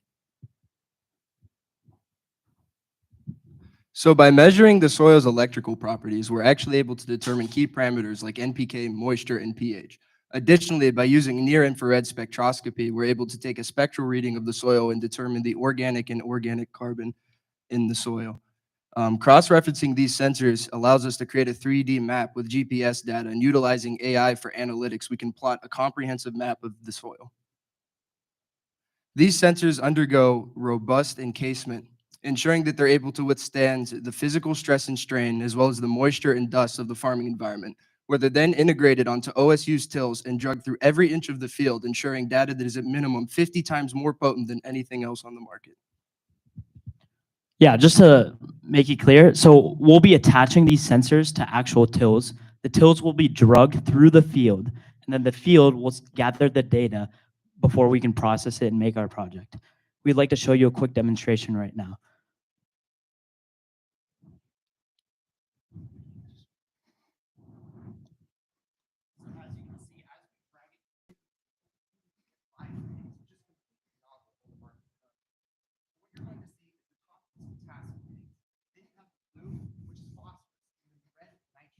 This creates valuable insights for farmers, not only on campus, but on a global scale, to have educated readings on their entire field on a cubic inch level. So this data really helps us with that visualization. So not only will this project be implemented on Ohio State's farms, but it can make a real impact on our own campus. For those of you who don't know, ENGIE partners with Ohio State to manage their energy infrastructure and is in charge of the McCracken power plant. The power plant outputs almost 150,000 tons of carbon dioxide every year. And through our carbon validation, we're able to offset 10% of those emissions. So we're making difference on the farm and on Ohio State's campus within ENGIE. OSU can also take advantage of its extension network, which is a program that allows local farmers in different communities all over the state of Ohio to be more educated in their community. Leveraging this will help spread our project from just our campus to a whole statewide level, which will monument a huge impact. Like I mentioned before, the tills will have the sensor attached to them and will utilize 4,200 acres of OSU farmland on Worcester and West Campus. We'll attach the sensors onto the tills and use these fields to get the data and conduct the project, and use enhanced rock weathering to increase the soil health and eventually capture carbon. AgriBloom is an all-encompassing solution, able to tackle OSU resource stewardship goals A, D, and G by improving the ecosystem index score, services index score, and by increasing production of sustainably grown agriculture and working towards achieving carbon neutrality. AgriBloom is able to help OSU on all fronts. AgriBloom is primed and ready for a partnership with OSU. In addition to the 4,200 acres of OSU farmland that Satvik mentioned earlier, we have over 15,000 acres of volunteered farmland for large-scale prototyping and testing. Additionally, AgriBloom has also recently been accepted into Techstars OSU. All right, for a little budget overview, we have allotted $55,000 for this pilot program. $45,000 will go to 3 full systems, which Rowan will actually tell you what you're getting with those 3 full systems. So in each sensing system, we're going to include an antenna for data transmission, 10 EC sensors, 2 spectroscopy sensors, an SSD drive for data storage, and a microcontroller chip for data processing.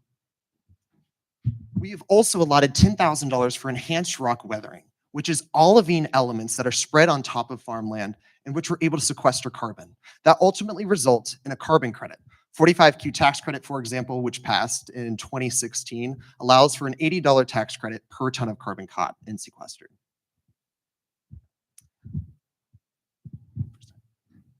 So to really understand the timeline and see where this project is going, we've spread out and understood where the scope of it is in the next 2 years. So in June, we'll continue to develop and implement this sensor technology.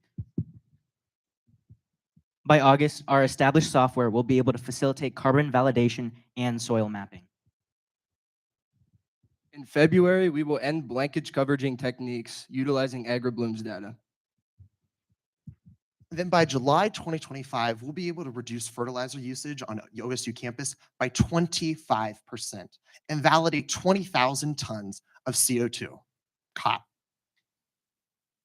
Also, we have amazing partners and advisors, from esteemed academia to private sector titans. Our first is Patrick Flynn, Forbes 30 Under 30, and CMO and co-founder of Hazel Technologies, one of the largest agricultural startups in America today.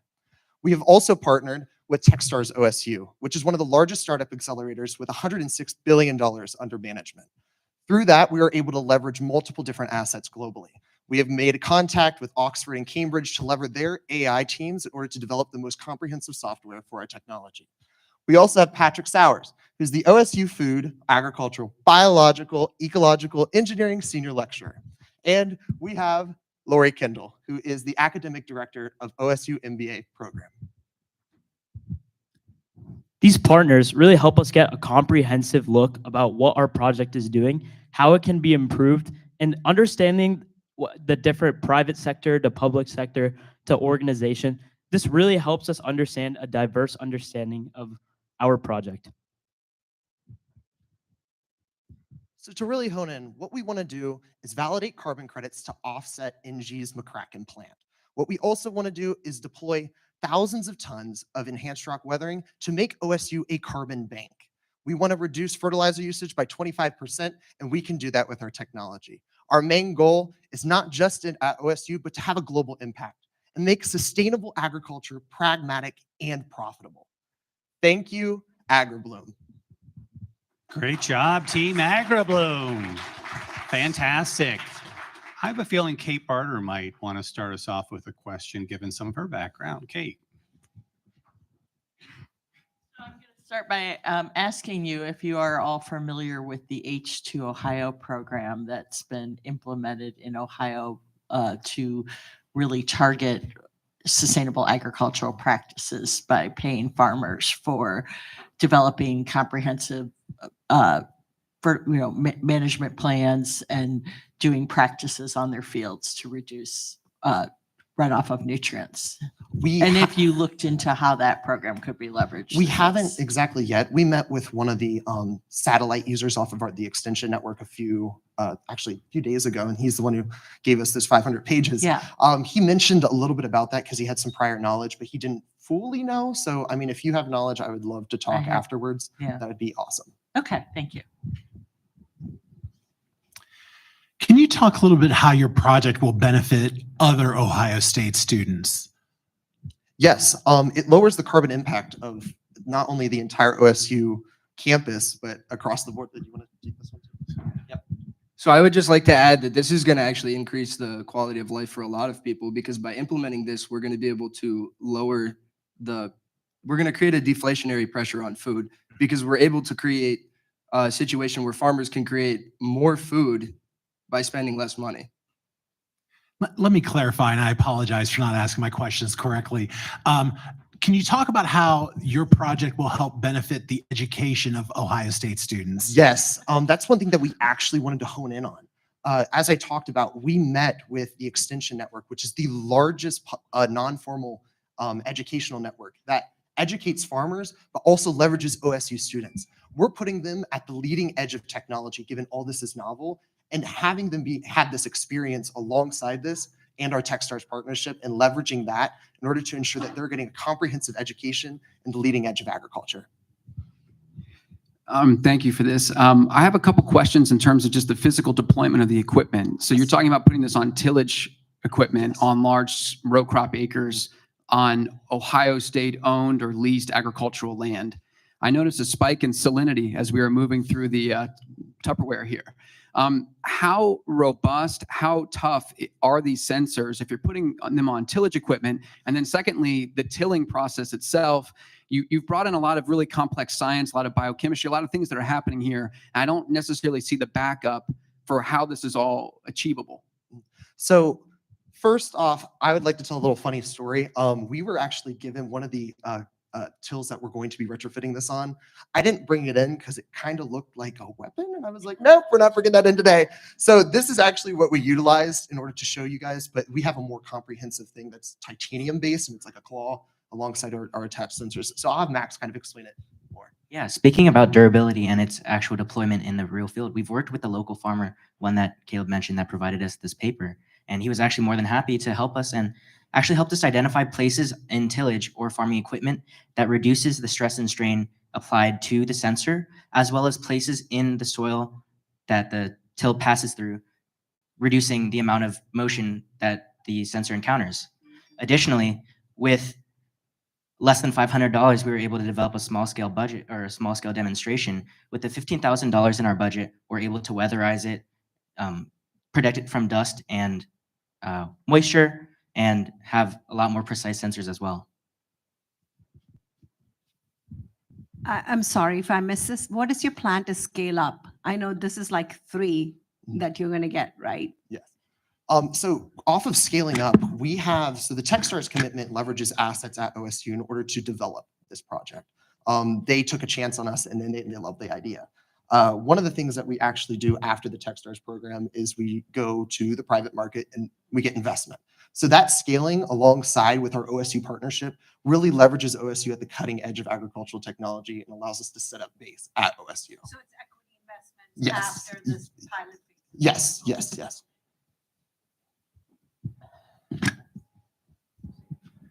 So I have a little urban vegetable garden in my backyard, and even at that level, I know that I can go to Lowe's and buy some products that tells me what the pH is in my soil and this and that. So I'm a better farmer. So I gotta believe that at industrial scale farming, there's a lot of technology that exists today. Farmers aren't just blindly just throwing fertilizer up there. So here's my question. What exactly is your idea? Is it that a sensor like this doesn't exist and you're developing it, or the sensor exists but it's not applied right, or there's a sensor that's applied right but the software isn't made? Like, what exactly is the core of your idea? So we're the first comprehensive product of hardware and software integration. And kind of to go off of something that you just said, that they don't spread it everywhere. 90% of farms in the US use blanket coverage techniques, which leads to 80% waste. Mainly due to the fact that they're going off of a acre by acre field management and soil analysis. This is cubic inch on a smaller scale. So we have more variable rate in which they're able to apply fertilizer. We'll be able to connect with automated spreaders and ensure that as it's traversing a field in our 3D mapping, it automatically assigns, oh, this doesn't have nitrogen in this part. Let's start spreading. Oh, wait, you're in a hot spot. Slow down the spread. That is more precise than anything on the market. And I'd kind of like to hand it over to Rowan on the engineering side. Yeah, so I would just like to say that through the research that we've conducted and even the meetings that we've had with farmers, the most common method involves going out into the field, taking a soil sample once per acre, sending that to a lab for analysis that takes anywhere from 2 weeks to a month. They have to wait for the results back. Then they get 500 pieces of paper that they have to look through for every plot of land. What this is going to do is go through the field and achieve data everywhere. Because they're only taking a sample once per acre, that leads to a 65 to 85% variance where they're basically just wasting that fertilizer because the data readings are not accurate. Not every piece of land needs the same nutrient requirements. And kind of to go off of that, I mean, what you're currently seeing in Europe, such as like France or Germany, regulators' expectations aren't matching technology. This creates that buffer. We're the liaison to say, we can actually allow you to reduce nitrogen emissions alongside phosphorus and potassium and give you educated results on the interior of your soil. So I wanted to ask, so as I play this forward, you're going to provide this, and I couldn't agree with you more that the unit of measurement that you're talking about is different than what's going on in agriculture today. But so if they know that these, how are you going to marry the back end of application? So even though you might know you need X amount, how is the producer going to apply the requisite amount of fertilizer versus what they've been applying? Yeah, so I could talk a little bit about this because last Wednesday when we were down on the farm talking about some of the equipment, that was the exact question that I asked the farmer. I said, do you have the ability to apply this fertilizer with the same precision in which we can measure it? And he answered that they have this VRT technology, it's variable rate technology, a fertilizer spreader that is able to do it with a precision of about 60 inches. And he said that that's fairly common. And I think if we start implementing this and we're saving farmers hundreds of thousands of dollars on fertilizer costs, it's going to be an incentive for all farmers to have that, where currently it probably sits around 60% of farmers having that technology readily available. Can I ask another question? So this data is an interesting piece, but where's the data going to go? How's it going to be managed? So the data is going to go into a 3D modeling interface. As you can see here, actually, I'll get this out. So online, what we're going to have is a 3D modeling of a farmer's entire field. So it'll show the hot spots of everything with inlays. So the farmer can go in and check off the box saying, I just want to see nitrogen over my field, or potassium, phosphorus, or if he wants to see all of them, we're going to be able to see the hot spots on top of each other. Instead of wasting 500 pieces of paper, we get to do that all on an integrated software surface. Plus, our AI interface is going to reduce consulting costs for farmers. By giving the data to a smart model, we're going to be able to incentivize certain techniques. Like, for example, if the farmer goes to the AI model and says, I want to increase my carbon storage capacity, the AI can say, well, then you need to add enhanced rock weathering into these sectors of your field. Alongside, maybe there's alternatives to nitrogen, phosphorus, and potassium. The AI model can give those alternatives to the farmer that would have cost $60,000 in a consulting fee. I want to ask a question about the carbon offset yes. piece. So that world is how much have you delved into the regulatory world of getting verified carbon offsets? It's very complex. And one of the things that we're able to leverage is Techstars is actually extremely integrated within the USDA, EPA, and all those processes in order to get that through. So, and that was a very valuable partnership that we came across, and they're actively working on that with us. All right. Thank you, judges. Thank you, Team AgriBloom. Great presentation. Another round of applause for Team AgriBloom. Fantastic. Go ahead and just put that on the desk if you would. All right. So we are going to break for lunch. We are going to ask the judges, however, to get their lunches first. because you're going to go upstairs to the martini bar and compare notes, I think. So we're going to let you guys go out first. And then we would like to allow the 4 teams who haven't presented yet. You want to raise your hands? 4 teams, you know who you are, who haven't presented yet. Okay, we're going to have you go after the judges because we want to make sure that you have a chance to eat before you are up in the afternoon. And then where is our team myco remediation project? All right, we'll need you guys back here at 12:25 to start setting up. And then everybody else, please be back at 12:30 at 12:30. Enjoy your lunch.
Everything's so nice here.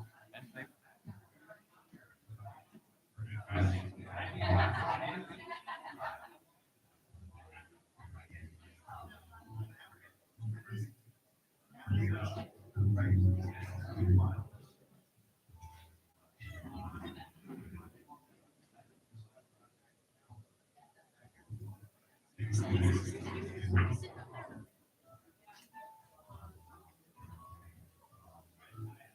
Yes, sir.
I was thinking, yeah. Where do you want to stand? Like right here? I was or over thinking, there. I was thinking the other. I mean, whatever you think would be work better. You guys up next? Yeah. Okay.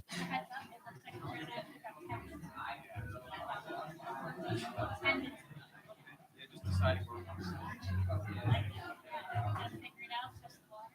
If you stand closer, then See what the temperature is like out here. Yeah, I like the stage. I can really project, you know.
All right, we are obviously waiting a few more minutes for the judges to come down, but while we're doing that, do we have any vegetarians in the room here? Any vegetarians? Sadvik, you're a vegetarian? Anyone else? Oh, we got a few. You've talked. You haven't talked, right? Well, okay, great. So we're gonna play a little game. What's your name? I'm sorry, say that again. I'm Nithya. Nithya. Okay, great. What led you to be a vegetarian? Well, I've been a vegetarian my whole life. Like it's been passed down from my parents.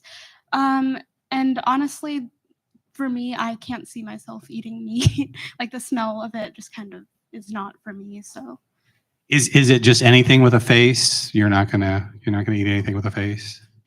Basically. Okay, well, that's great. Well, so you probably know a lot about plants, right? The way I know a lot about cuts of beef. Sure. Yeah. Okay, great. Good, good. Okay, so our first team that we're going to hear from this afternoon is going to talk a bit about mushrooms. Okay, pretty interesting, interesting fungi, right? So, do you happen to know for this box of vegetarian Buckeyes? I hope they're vegetarian. What is the study of mushrooms called? I don't. I'm sorry. Okay, so there's a clue in the name of this team up there. That microremediation is the name of the team, and the study of a field is is ology. So, what would you think the study of mushrooms would be? Mycorology. Do we give it to her? Do we give it to her? You get it. All right, Nithya, congratulations. Well done. Well done. That's great. Thank you. So I think I just saw one of the judges go by.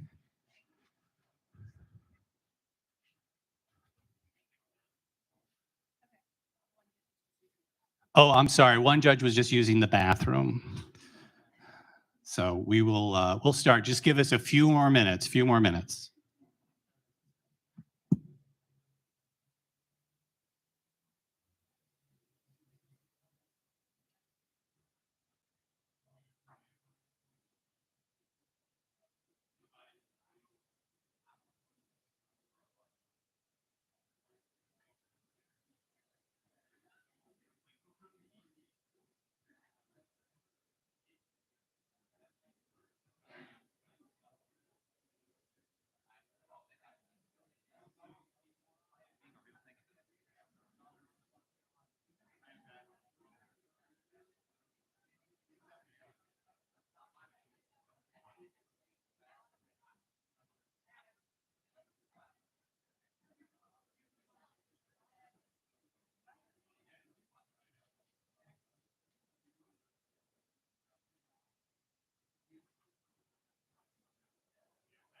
It's going to be interesting. I'm going to have the mic clicker on the other.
All right, welcome back, everyone. Welcome back. I hope you enjoyed lunch. I am told if you are still hungry or looking for something to eat for dinner at the end of the program, you are welcome to help yourself to any leftovers. The program organizers said that that will help with our zero waste goals, so please help yourself. Our judges are back. If we had rubric to score our judges in terms of punctuality, would not be a good scene. All right, so Team Myco-Remediation Project is ready to go. This team proposes using the age-old process of fungal degradation to break down non-recyclable materials into soil. So Team Myco-Remediation, take it away. Great, thank you. All right, well, we are the Myco-Remediation Project. So nice to meet you all. My name is Parker Haskett. I'm a second-year MIS major in the Fisher College of Business, as well as an intern at the Keenan Center of Entrepreneurship and an amateur mycologist. My name is John Chapman. I'm also a second year majoring in business economics and politics, philosophy, and economy. And I run my own small business, and I'm also an amateur mycologist. All right, and our third member here, his name is Kwa. He is also a second-year biochemistry major, but he's sitting in the audience right there, and he is definitely okay with that. John and I will be doing the talking for this presentation. All right, so I just couldn't wait to define this word for everybody. So what is myco-remediation? So break that word down into two words, and you get mycology, the study of fungi, and bioremediation, which means to organically break things down. Put them together and you get a word that means to break things down with fungi. And it is an emerging technology. An example of its real world use is back in 2007 when there was an oil spill in the San Francisco Bay. Myco-remediation was used to remove 58,000 gallons of oil from the bay. So the way it works is pretty similar to how composting already works on its own. First, you get a specific species of mushroom and you introduce it to your mix of inorganic and organic waste. Mushroom then, using enzymes found in its mycelium, which is like the roots of the mushroom, captures and neutralizes any contaminants and pollution found in the inorganic material.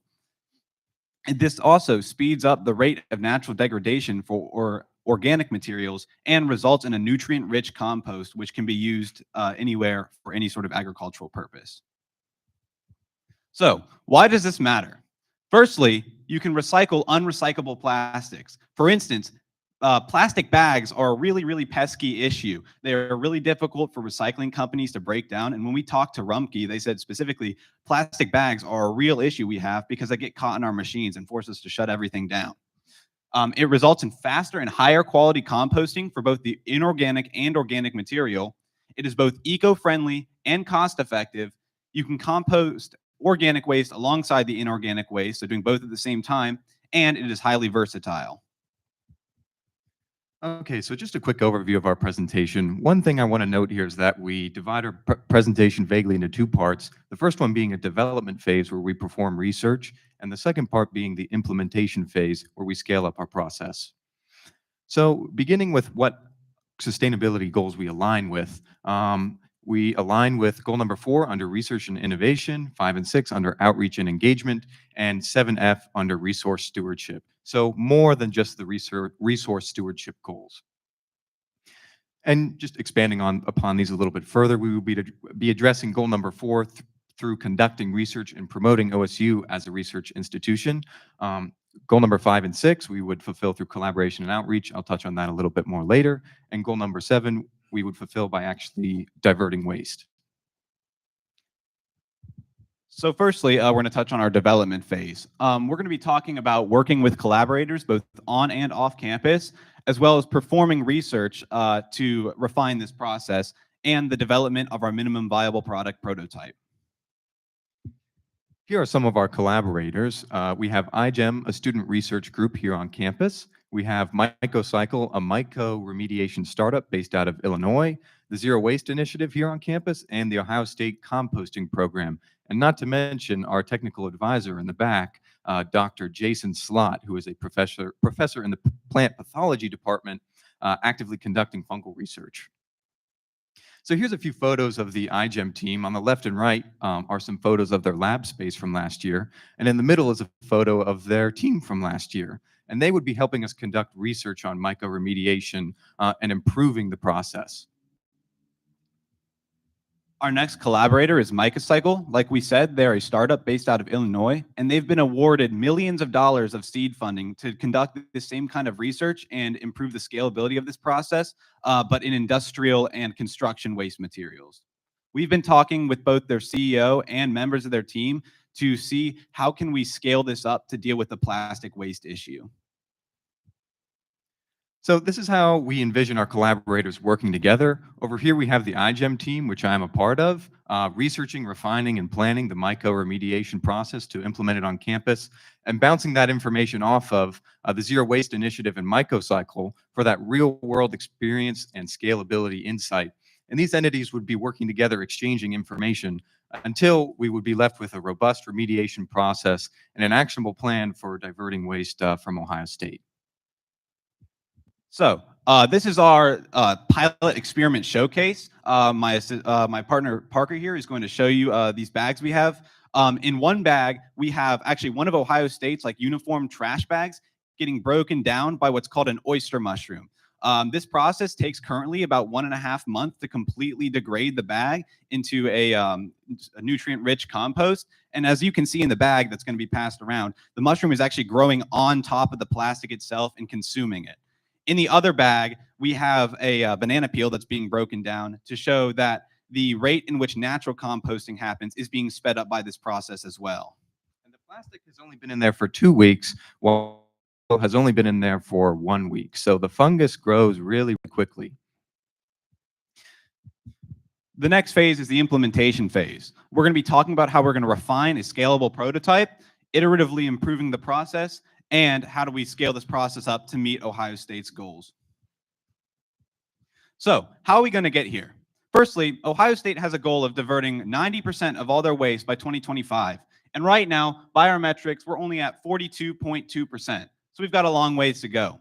Our goal is to target just 5% of that, which doesn't sound like a lot, but when you do the math, that's 490 tons a year. The way that we're going to be doing this is first with the development of our MVP prototype, where we convert an 8 cubic yard dumpster into basically what is a hyper-efficient machine that can break down both inorganic and organic waste at the same time. One of the benefits of this is it can be placed anywhere on campus, and so while it's degrading waste, it can also be used to educate and inform people about this process. So moving on to our timeline and how we plan to move forward. Year one, we would begin our development phase and do the things, some of which I touched on already, conduct research with that student research group I mentioned, complete our prototype, and then implement it and degrade that 1 ton of waste John just mentioned. And if we finish that early, we can move on to the implementation phase, where we would refine our prototype and integrate with the Ohio State composting program in order to start scaling to our 5% goal, again, working with MicaCycle and the Zero Waste Initiative. And because John and I are just sophomores, we have 2 years to actually see the growth of this program, hopefully working our way to diverting hundreds of tons each year, just like the composting program already does. And this is our project management plan, what we would actually be overseeing and doing. So I would oversee all the iGEM research and integrating iGEM research into our process, as well as taking the lead on collaborating with MicaCycle. I would be leading the development of a viable product prototype and collaborating with the Zero Waste Initiative and OSU's composting program, both of whom I'm in close contact with during the process of learning more about how this would work. In the long run, we'd be pursuing an integration initiative with the composting program. And thirdly, here we have Kwa, who I like to call our iGEM and MicaCycle scientific liaison, or translator, basically just for scientific technicalities, so we're able to make actions practically upon all of that complicated information we get from those entities. He would be supervising iGEM summer research and also supporting iGEM research. This is our budget. So beginning with our research and development expenses, we have $10,000 for research stipends for this summer for iGEM researchers. That would cover about 4 researchers at $9 an hour for 10 weeks, 30 hours a week. So $2,000 for lab supplies. This is a fixed cost pretty much for the team every year. $5,000 for promotion and travel expenses for fulfilling those goals 5 and 6. Flying to Europe, where we will display our research at a research convention where all iGEM participants around the world gather. And our prototype expenses come out to about $3,000, one of which is for the dumpster, and the $1,000 is for inoculation equipment, which is like the fungi and the substrate and things like that. So, some key points. It's been proven that this process works, but more work needs to be done to make it a scalable solution. That is what we want to integrate and propose. Yeah, so it's able to degrade a variety of different materials, both organic and inorganic, and has been shown to improve the natural rate of composting. Our prototype and project will continue past the 2023 fiscal year and provide a long-term solution for the Ohio State's plastic waste problem. Thank you.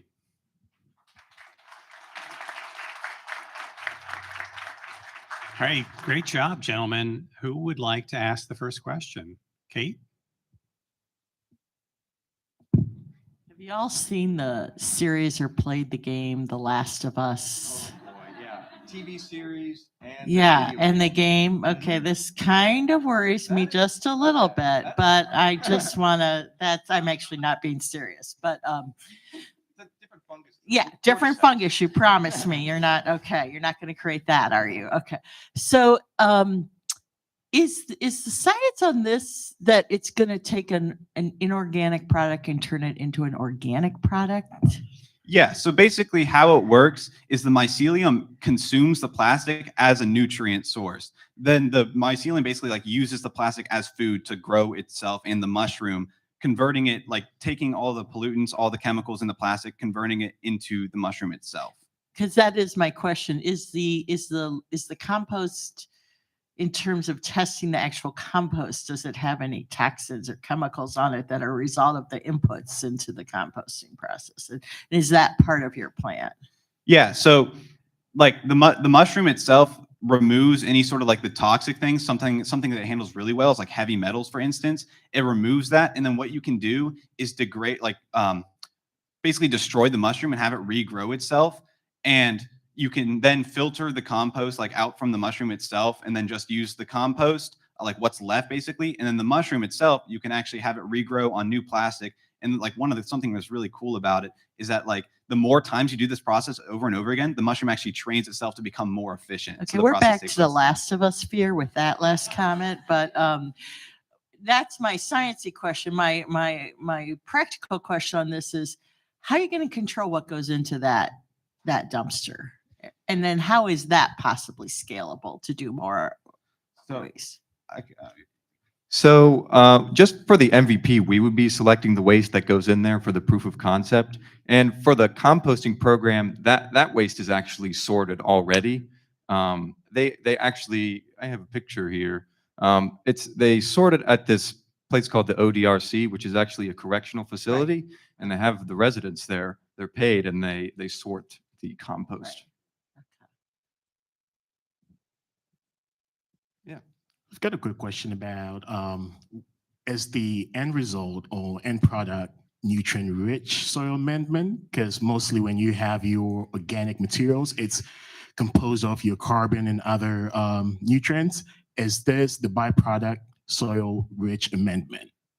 Yeah, if I'm understanding your question correctly, you're asking if the byproduct is nutrient-rich soil? Mm-hmm. Okay. Soil amendment. So when you have your compost right there, mm-hmm. It has all those nutrients. Yes. That can be replaced. It can be replaced with fertilizer, or you can replace fertilizer with that. Can you replace fertilizer with this to amend your soil? So I'm not sure on the specifics on comparing fertilizer to compost, but I do know that compared to regular fertilizer, it has higher agronomic value or more nutritional value. Okay. Okay. All right. Thank you. Yeah. Parker, there's nothing. Yes. I guess we're all interested in the byproducts of this and what comes after it's gone through the process. I'm wondering about the dumpster itself. I guess one benefit of a dumpster is that there's equipment out there that picks it up and drops it. Why a dumpster? Can you tell us more? What's going to happen to that once you're done with it? Why did you pick that physical type of container? So basically, like when deciding like how are we going to make this MVP possible, we looked into a couple different options, and like the main thing we needed is basically just a large vat that we could put substrate and waste into, that we could easily mix stuff around and like add stuff to it.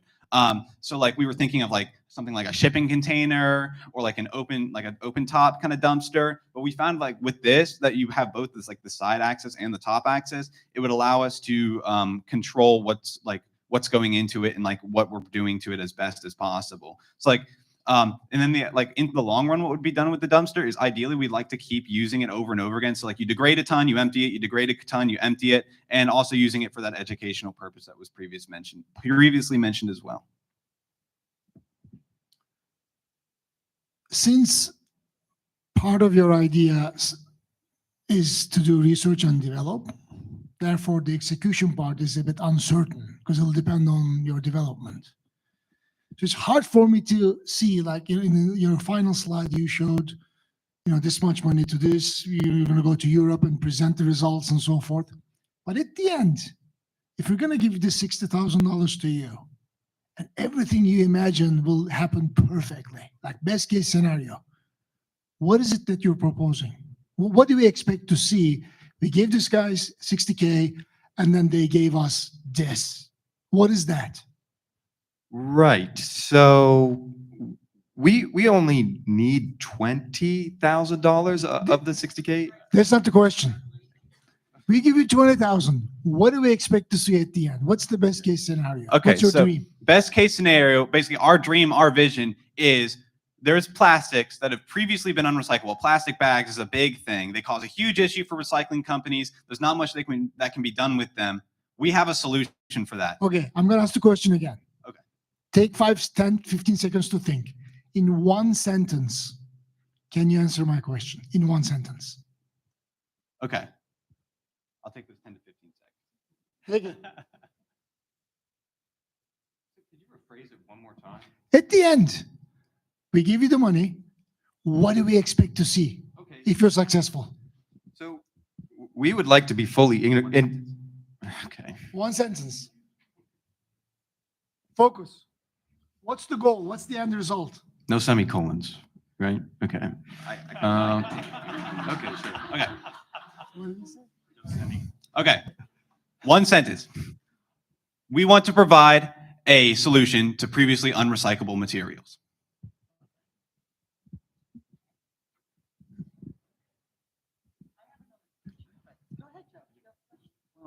I was gonna ask Cecil a question to ask them maybe. So Cecil's really closely involved with the, managing compost and waste, and as other people are here too. You've talked to that facility. Do you have approvals? What kind of permission do you have to have access to the compost that's produced through the ODRC?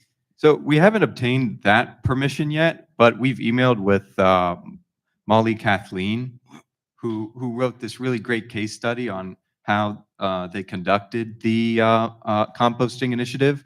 And they state at the end of the paper that they're really open to sharing any information they possibly can and collaborating. So that's what I can offer to answer that question.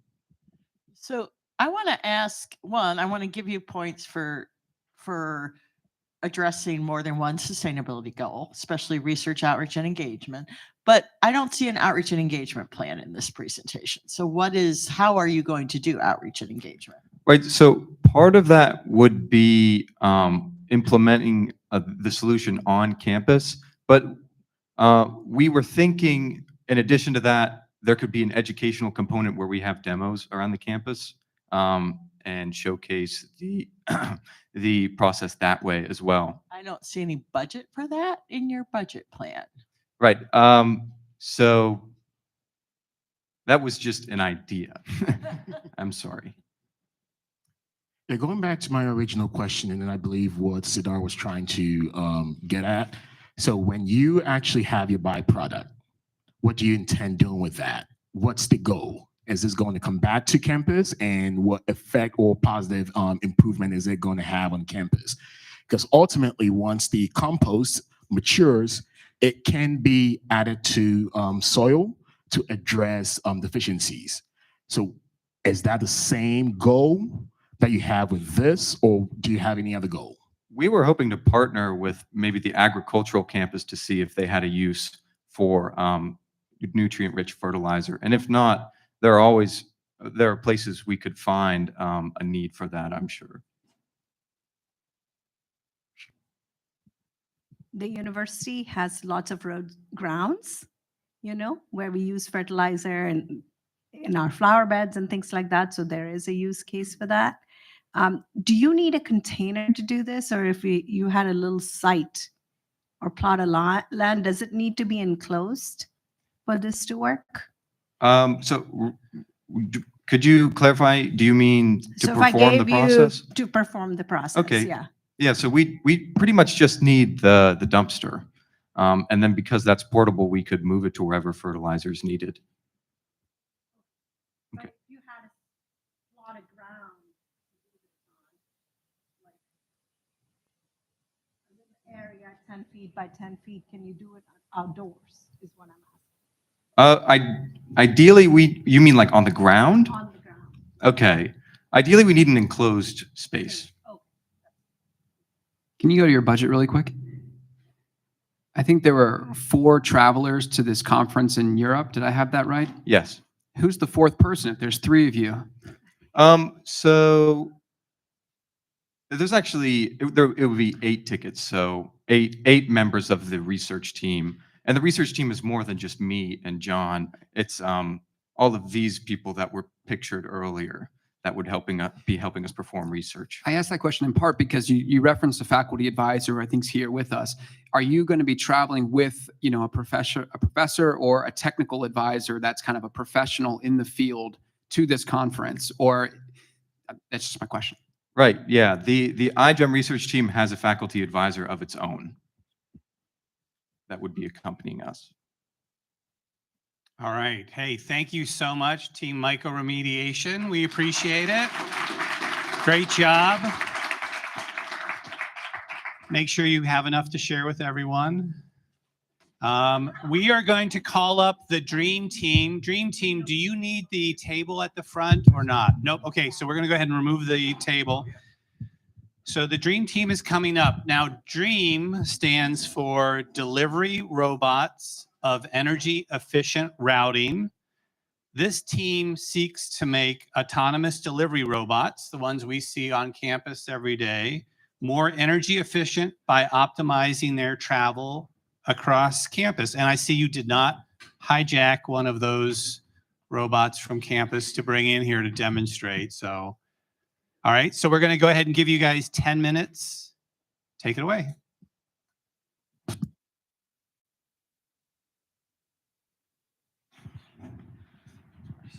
All right, hello. I just want to test this. All right, beautiful. So I'm glad we get to follow up the mushrooms. We get to talk about everybody's second favorite apocalypse, which is robots here today. We are Team DREAM, which is delivery robots with energy efficient mobility. My name is Ain Reckamp. I'm an aerospace engineer, second year here at Ohio State. I am Waleed, second year PhD student and GRA at Center for Automotive Research.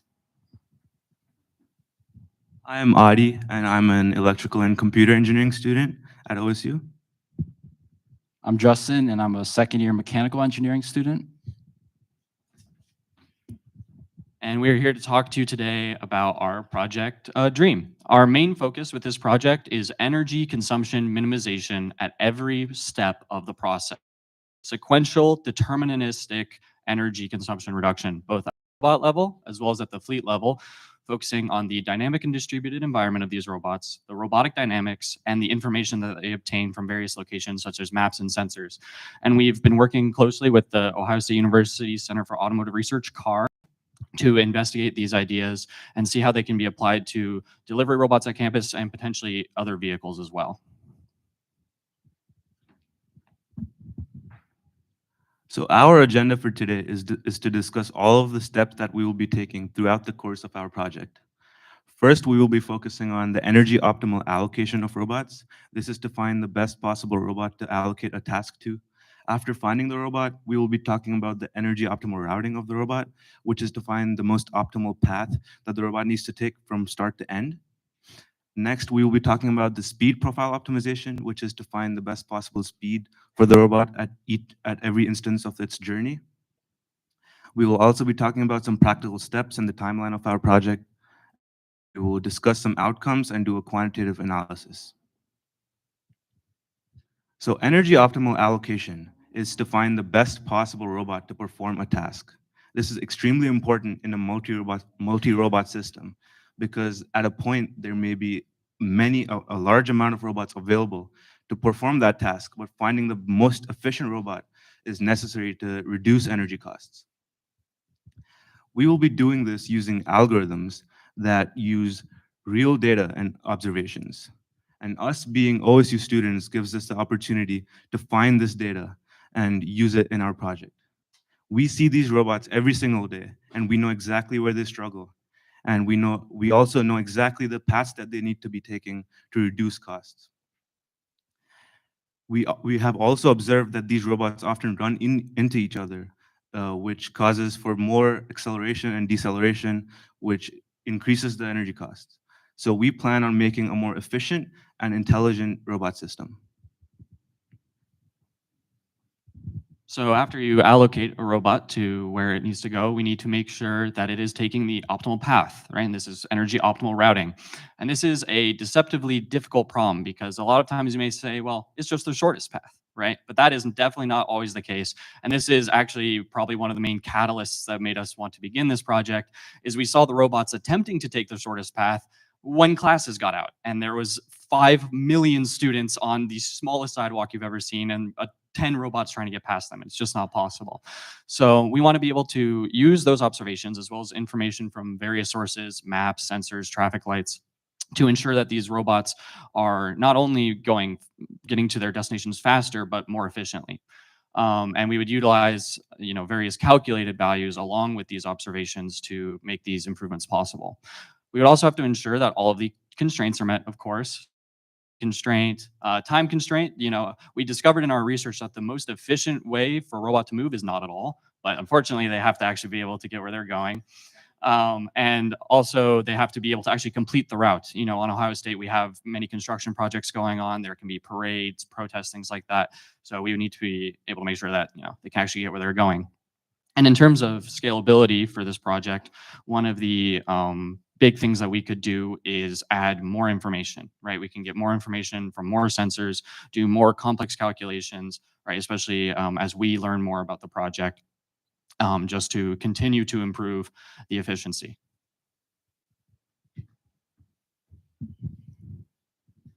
So the final aspect of our project will be focused on speed profile optimization with our algorithms. So this is really important because robots operate with limited energy sources through batteries, and they're making a lot of trips per day. So we want to maximize those number of trips while also making those energy efficient.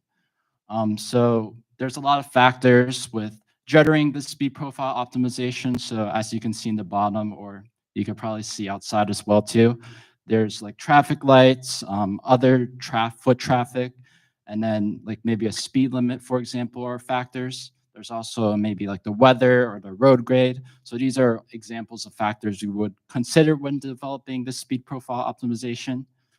We did an initial literature review and we found around 20% energy savings. And that was around a baseline that we found with other people implementing the speed profile optimization.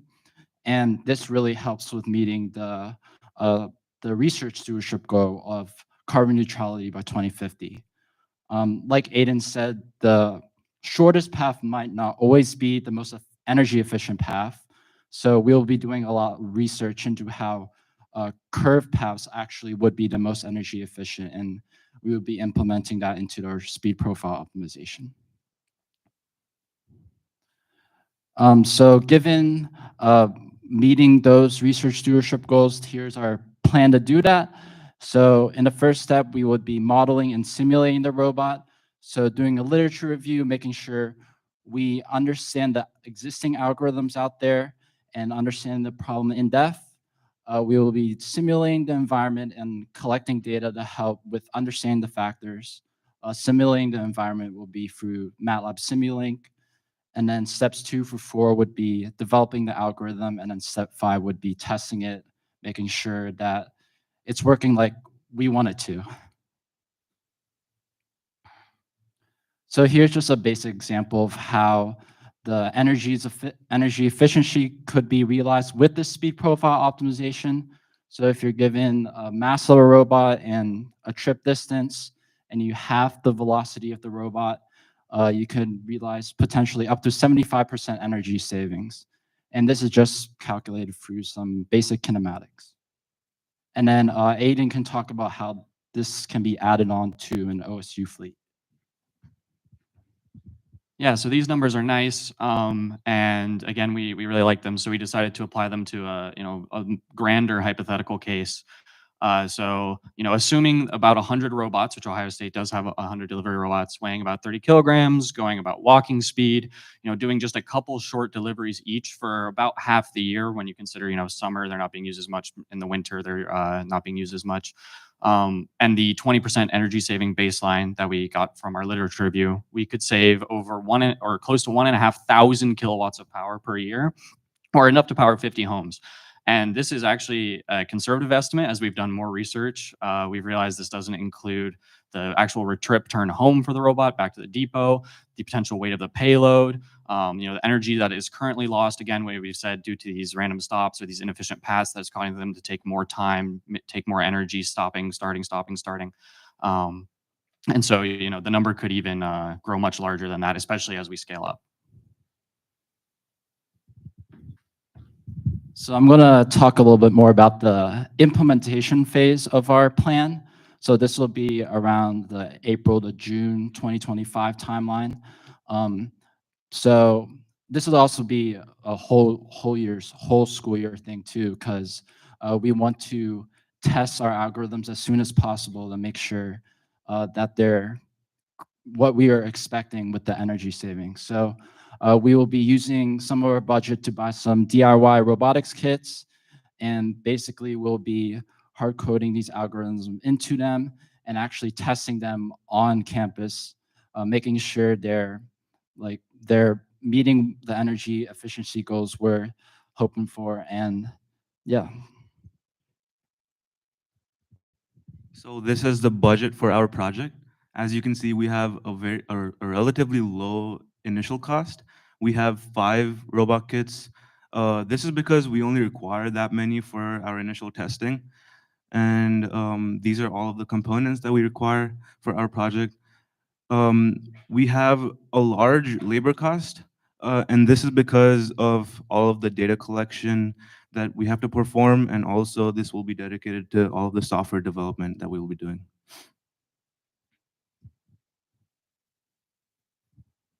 Wow. Okay, great. Thanks, guys. Big round of applause for the dream team. Thank you very much. Boy, the hands went up for this one so fast. I think I saw Aparna first, so I'm going to give it to you.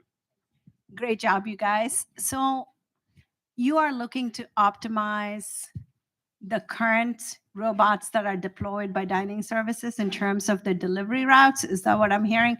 Have you connected with dining services and looked at real data that's currently available in terms of how many they're deploying, what the routes are, how much time it's taking, utilization rates, energy? So they should have all that available to you. So just wondering if you've connected and looked at those data sources. Yeah, so currently the company that is providing this service is basically Cardkin. So we talk to them. So basically our idea is to have our own prototypes, because there are some proprietary issues, because there's a company that is already working on. So we will have our own prototypes initially. And for sure, the existing fleet is not basically doing this in energy optimal way.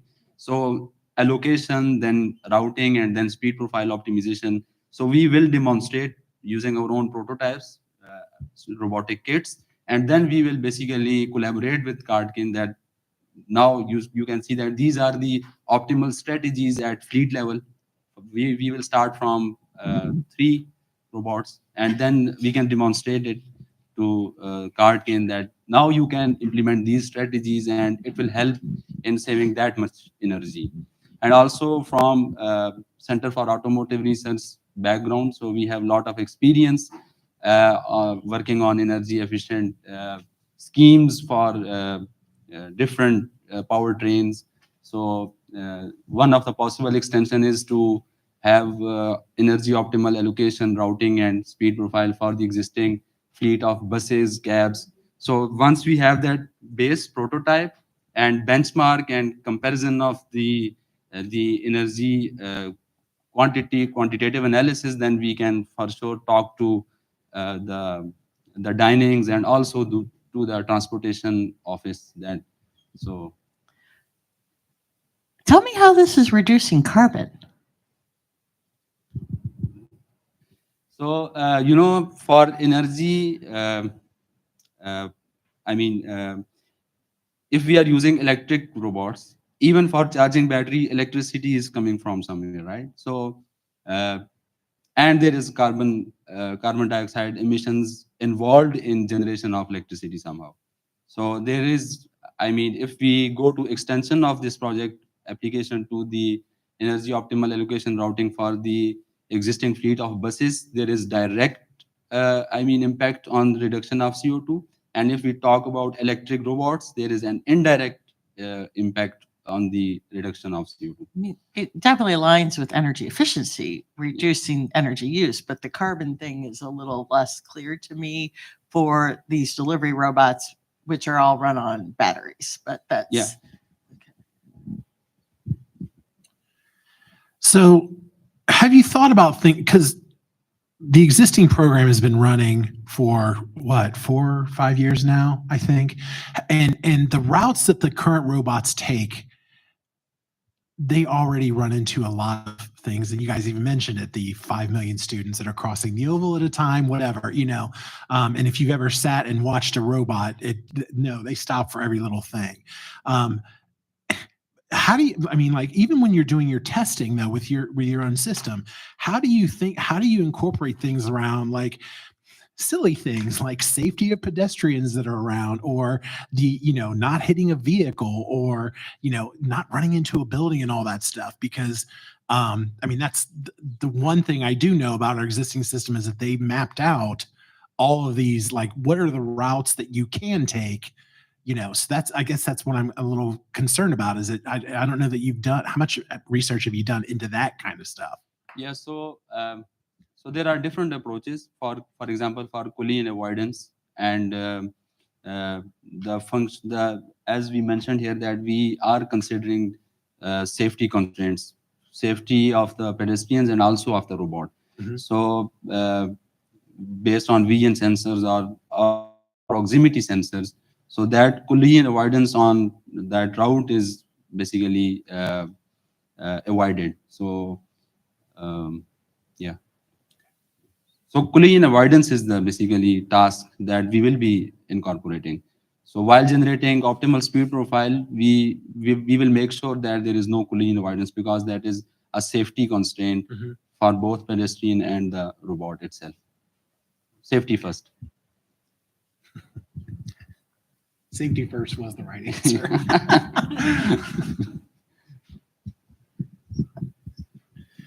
Thank you. When you started your presentation, I was asking myself, what's the scale? What's the total energy these robots use? Is it worth, saving to 5%? Is it, will it move the needle? I think it was one of your last slides where you showed the numbers, and I couldn't follow it because if I remember, it said 1,400 kilowatts of power per year. Power is instantaneous. Kilowatt hour is energy. So I couldn't really understand the numbers there. I encourage you to go check them. But one thing I remember is that if you save 20%, it's equivalent to 50 homes energy use. So are we seeing the robots use what 250 homes worth of energy? That part, I'm having difficulty to follow. So all said and done, I think, I mean, I like the concept. I see the applicability on campus. I can see research papers published after this. I just couldn't see, because you guys couldn't convince me in terms of the scale, how much energy are we actually going to save? And hence, as a result of the energy saved, how much of it can be allocated to carbon savings? This is why I was asking what we're trying, the scale of the problem you're trying to solve, right? How do you know there's a true problem? And that's why I asked if you had talked to dining services to know how much energy is being used, what are their real life issues to get to the scale, so we know what the impact might really be. And can you go back to that slide with the data that you... Is this what you were saying about the Yeah. table? Yeah. Yeah, so I mean, we definitely, it's, you know, it's no secret, we are lacking in the exact hard numbers for this, which definitely your suggestion of contacting dining services and getting the more direct information from them would help us immensely in this department. But I do want to like reinstate the fact that, I mean, we know it, you know it, everybody in this room knows it just from sitting on campus for more than 10 minutes and seeing a robot go by, that there is a problem, that there is something that can be done here that will have a tangible and meaningful impact. And, you know, it maybe is a bit grandiose, but we do hope that if we are able to put research into this, you know, we decided to focus on the robots because we felt like that was 100% attainable with the $60,000.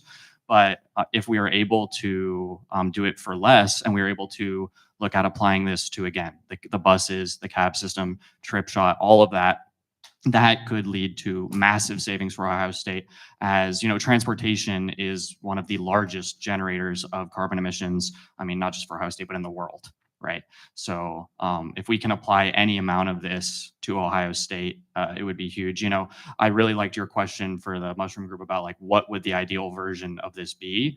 And for us, I think it would be every single vehicle at Ohio State, whether it's a bus, a car, a robot, are all running 20% more efficiently, whether that's on energy or petroleum, whatever it is, because of our research and our project. So one more thing I would like to add is that there are more than 100 robots, delivery robots. So if we are able to save, I mean, a small number on an individual robot, so we can simply multiply it with the robot. And for the same type of robot or vehicle, we need to have benchmark. So regarding calculation, this is a very rough calculation because we don't have a benchmark for particular robots because they are not energy optimal. So, and also we don't have that in data to have I mean, their existing energy consumption. The idea for us here is basically and also its outcome will not be research paper. Its outcome will be a prototype demonstration in which we will have a benchmark and we will compare the optimal allocation, routing, and speed profile optimization schemes. And those schemes will be basically the main deliverable that can be implemented on robotic level as well as on the vehicle level. If we have, for example, data of traffic lights and road grade and etc., we can provide same solution to the transportation department to implement, like a driver is driving like a bus, so he can have an optimal strategy that he can follow on the route. So that will be energy optimal, and we will have, I mean, the proof or the evidence will be our own prototypes that will be, because vehicle dynamics and everything, I mean, they are similar. So this was the idea.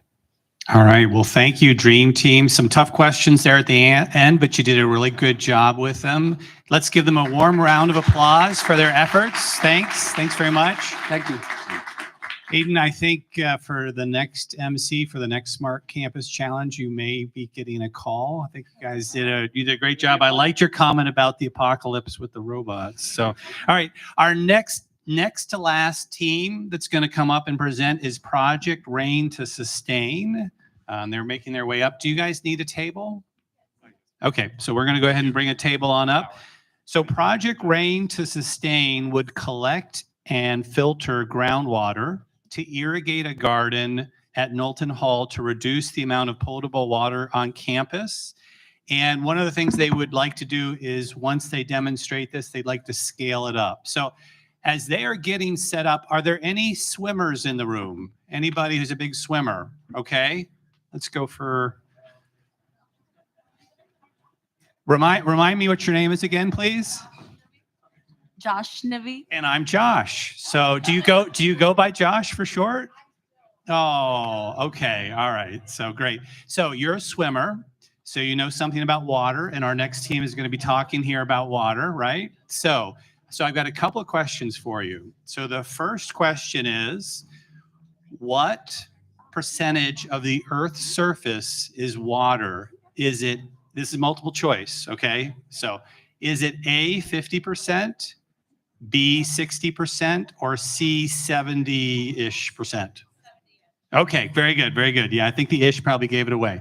All right, the second question, in order to get these amazing Buckeyes, okay, second question is, what percent of the water on Earth is actually fresh water? Is it A, 2.5%, B, 5%, or C, 10%? Do you have a friend who's in environmental sciences or something? Okay, you want to phone a friend, or do you want to take a guess? Okay, take a guess. The first option was 2.5%, then 5%, then 10%. 2.5%, you are right. Good job. Congratulations. All right, excellent. Well done. All right, you guys, Project Rain to Sustain, are you guys ready? All right. You got a microphone? You're all set?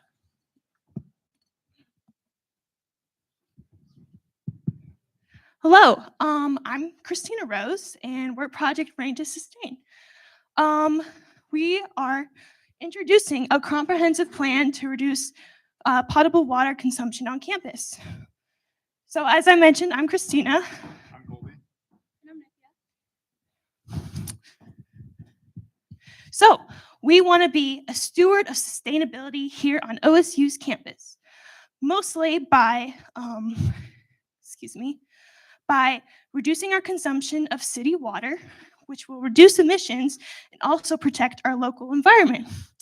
So groundwater is an excessive resource here on campus. As demonstrated by our model here, a lot of buildings on campus constantly have some pumps removing water into the storm drains.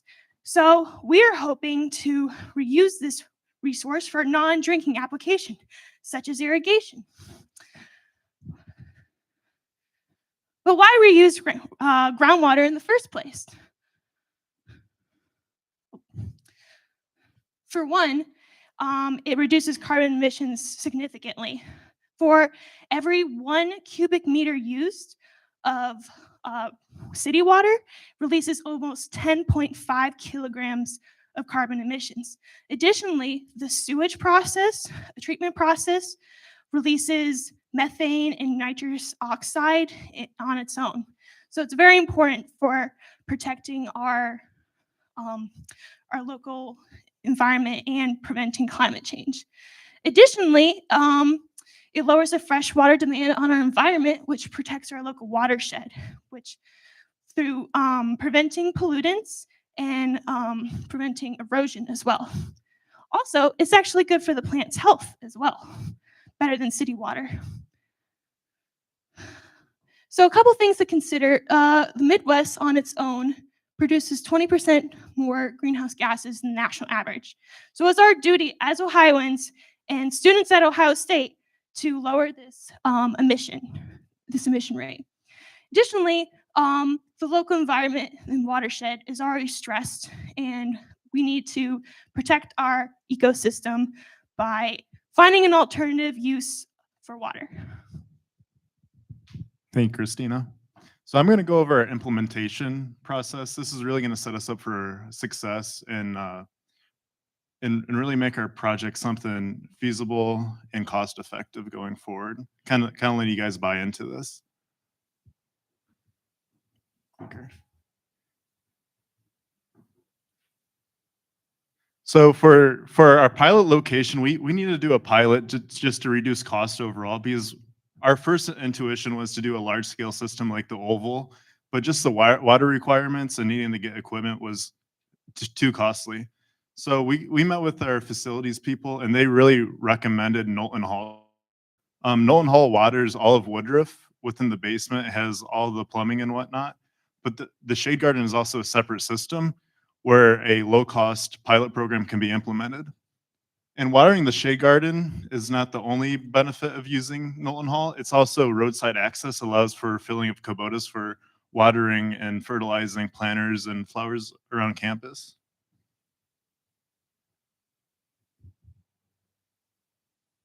So our second step would be, after this implementation, the pilot location is just to collect data, knowing our gallons per minute, the water quality, just any externalities that might arise that we didn't foresee in the pilot. And this is going to reduce our risk overall before doing a large scale system. And then we want to apply this data and see, maybe is there enough water here to water all of Woodruff using the infrastructure that's already at Knowlton? And also any unforeseen issues such as hard water usage, maybe a water softener needs to be installed afterwards. Just figuring out our process along the way.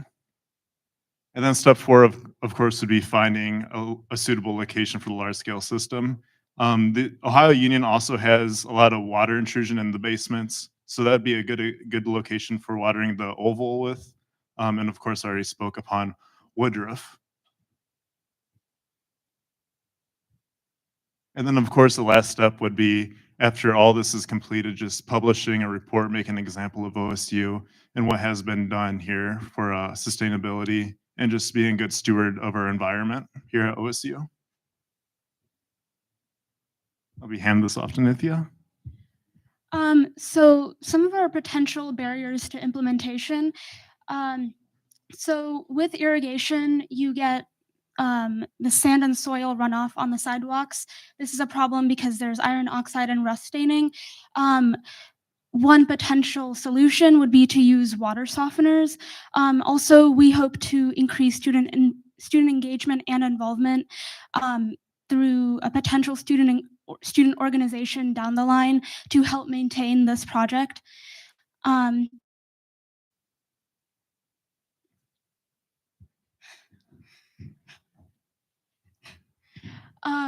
So this pilot program would save over 81,000 gallons per year, approximately, just from this pilot location. The calculations on this would be 30 weeks of watering 3 times a week, 5 times, 30 weeks of watering 5 times a week, 400 gallons, and plus the 21,000 gallons on the Kubotas would equal 81,000 gallons of water. So this is not very time intensive or time consuming. With this, we can reduce the spending on city water and also reduce carbon emissions, because spending on city water uses electricity. This also aligns with the sustainability stewardship goals of Ohio State, particularly reducing potable water initiatives and carbon neutrality. So for our project budget, it is split into the pilot budget and the large scale budget. So here are our materials and the potential cost. $4,100, and the labor cost of $2,320. And for our large scale, this is the total cost of the pilot program, which is $6,420 approximately. And for our large scale system, here are the materials and the labor. One thing to note, this is a very rough estimate because we are focused on the pilot program as of right now. We don't know enough about the location or what kinds of materials we need to be able to scale up. So this is a very rough estimate. And here is our for the large scale estimate, $50,000, $56,500. Thank you so much for your time. All right, great. Judges, Tom.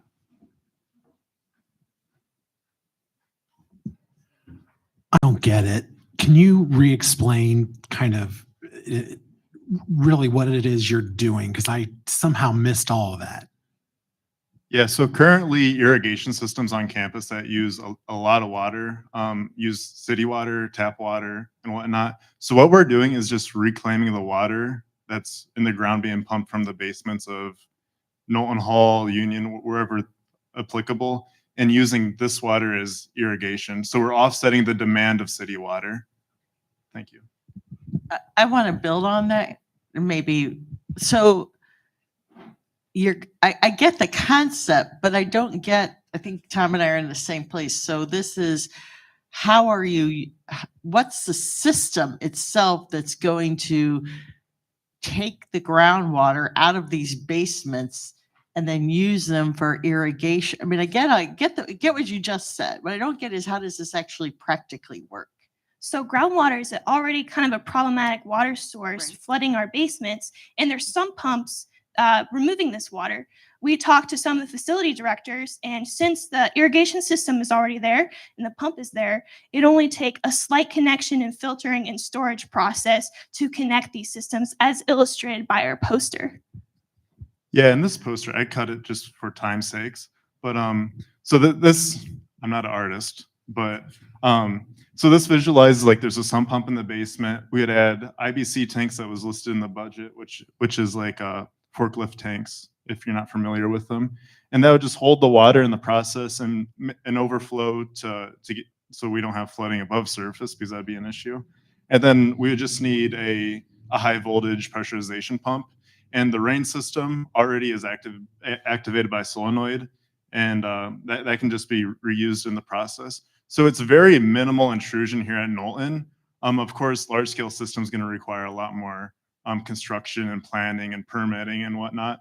But the facilities people were like, this is the perfect location because everything's right there that you need to do proof of concept.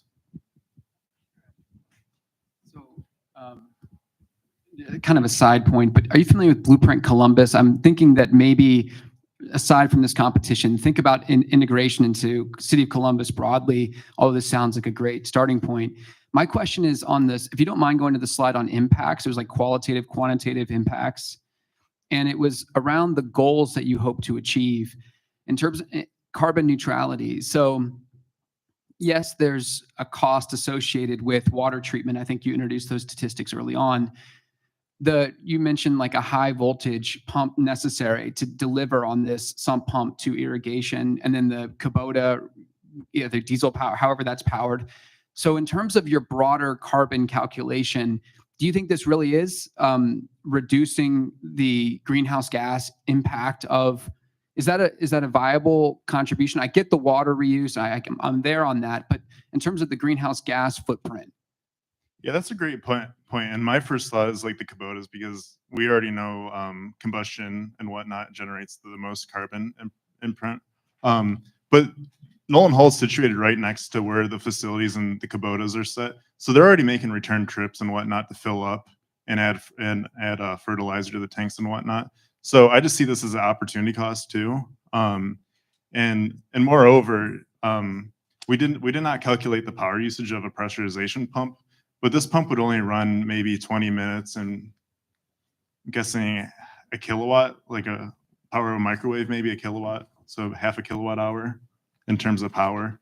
But I mean, the benefit is maybe, this is rough, 6 hours runtime over the entire year, and that would be 6 kilowatt hours of energy. Additionally, transporting city water to the source, there's a lot of inefficiency in it. Almost 25% of the water is lost, and this is water producing carbon emissions. So it would be reusing a resource and saving on a lot of our carbon footprint.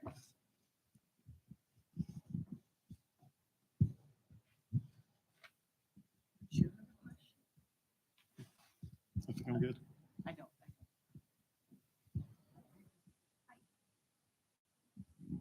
So the large scale is what worries me, because in terms of a location on Central Campus, I feel like that budget, we did something at Covelli. What was that, Cecil? Like our 114,000 was what it took. So I would look at those numbers again and look at the footprint of the large scale system, potential siting on an actually crowded campus, and just think through some of those issues. But I do want to say, kudos for thinking about water, because we have not, we are so lucky to live in such a water rich region, but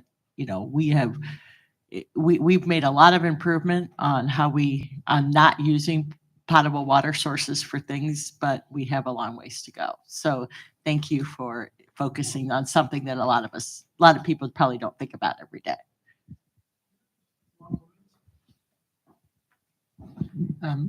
I was with Tom. I didn't fully understand in the beginning, but I get it. Basically, you guys want to convert water that's being dumped into the return by some reuse it, right? If you guys end up winning, I'm going to suggest there are many other areas on campus. I know some of our steam tunnels.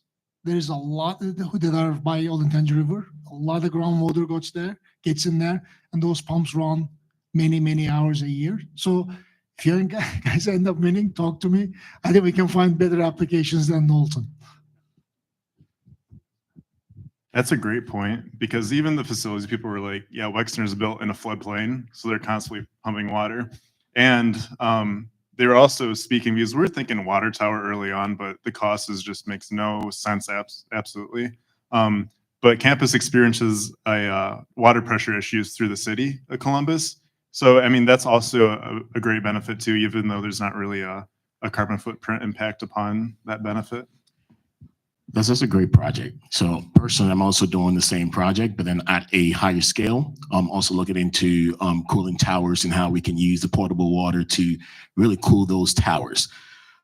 One question I have is, how do you intend to educate students on the reduction of portable water usage on campus if you should win?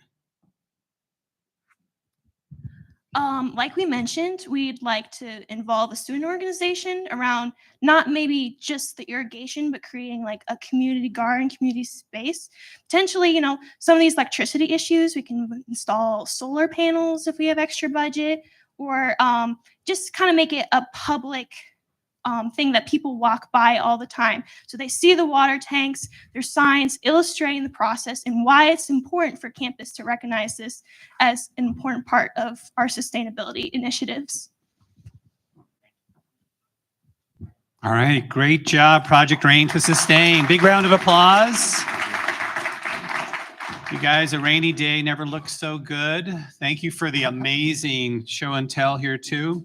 All right, everyone, we are in the home stretch. We'd like to invite our last student presenting team, Buckeye Trash Bot, to the stage to set up. This team is using artificial intelligence for good by applying this technology to improve waste management on campus. Okay, so I did say during the transition that you can all take a stretch. So let's all take a stretch. Everybody up, everybody up. We gotta get the energy going. Everybody up. All right. We want to give this last student team the same amount of energy and attention that you gave the first team. And I know it's been a long day, so everybody up, take a stretch, stretch. Excellent. Very good. All right. Do you guys have, do you need a table or anything? You're all set up? Okay.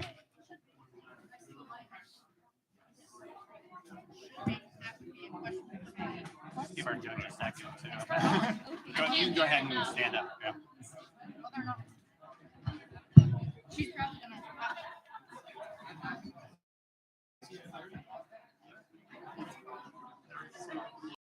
Kind of angle it a little bit. We're hoping that it'll. I don't know. He said that. Good idea to just have everyone stand and stretch yourself. Yeah.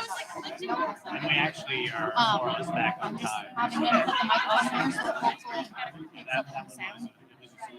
So once you okay, we just then slide it in there. It's angled. Here, right?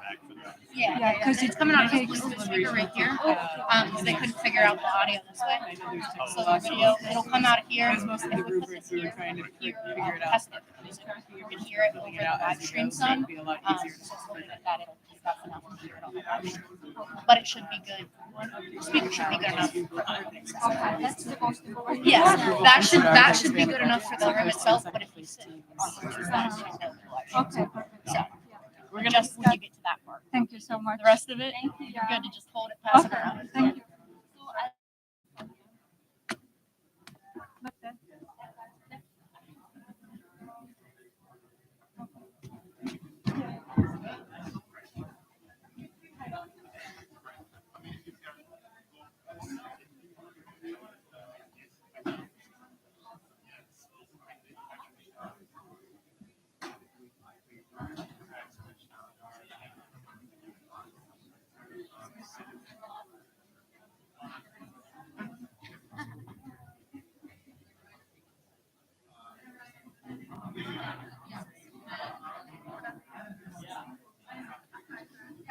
Wait for two of our judges to come back. Just remember, it's not the audience that matters, it's the judges. So as soon as they come back, we'll go ahead and start you guys, okay? Because they're the ones that are gonna basically decide. All right. Okay.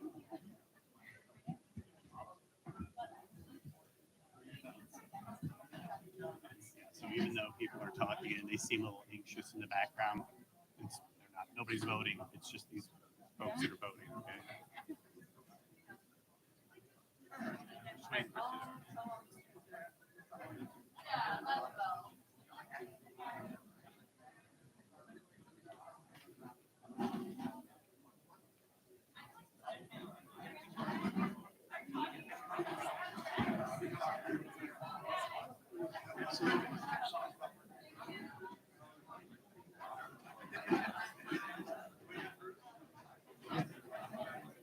All right, everyone. Do you take your seats? Glad you had a good chance to stretch. We are going to have a networking break after this. We have a lot of entrepreneurial-minded people in the room. So maybe getting some conversations between some of these teams going would be a good thing. All right. With that, we're going to give our full attention to Buckeye TrashBot, talking about AI. So we now have fungi, robots, and artificial intelligence. We've rounded out the trifecta here in terms of the way society is going to end. So with that, we're going to hand things over to you. Thank you. Good afternoon, everyone. I hope you all are having a great day. Thank you so much for joining us today.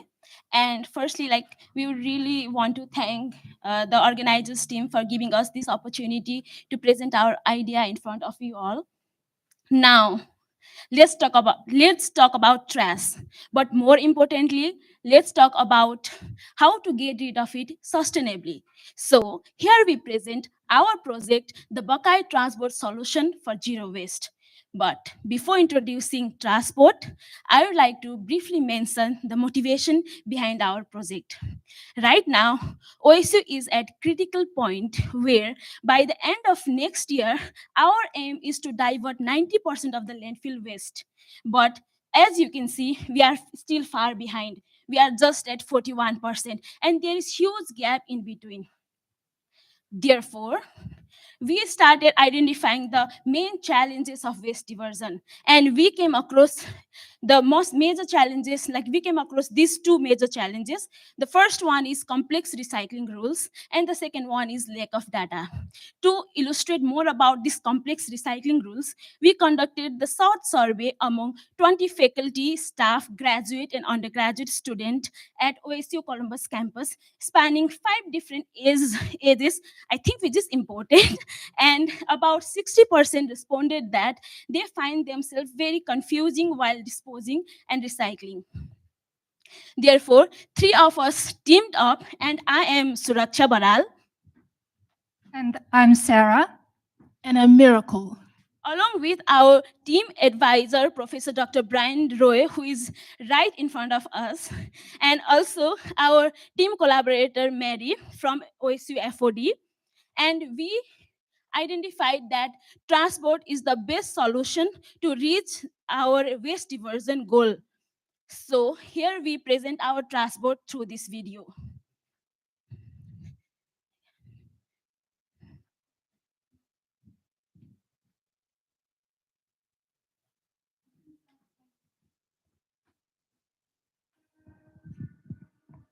Recycling can be hard because people are unsure of what bin to use.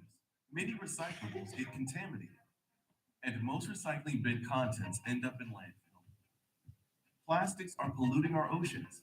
Landfills are getting full, and the earth is not getting any cooler. From smartphones to electric cars, innovations in technology have made our lives easier. So why not make recycling smarter? TrashBot is a smart recycling bin that sorts waste at the point of disposal better than people. Through AI and machine learning, it scans a disposed item, identifies and learns, and diverts it into the right bin inside. Get fullness indication alerts, generate on-demand waste audits, educate users through the display, and of course, sort with a 95% accuracy, 3 times smarter than humans. TrashBot is perfect for places with high traffic, airports, hospitals, stadiums, commercial buildings. Let's save the world today, one item at a time. Ready to sort smarter?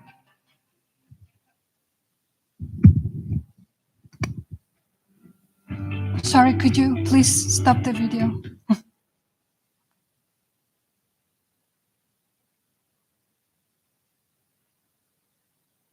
Okay, well, thank you, Suraksha. And here we would like to give you a bit more details on the main benefits that TrashBot provides.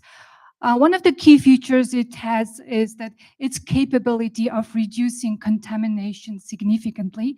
In fact, it can detect up to 135 waste items and sort them into 4 different waste bins.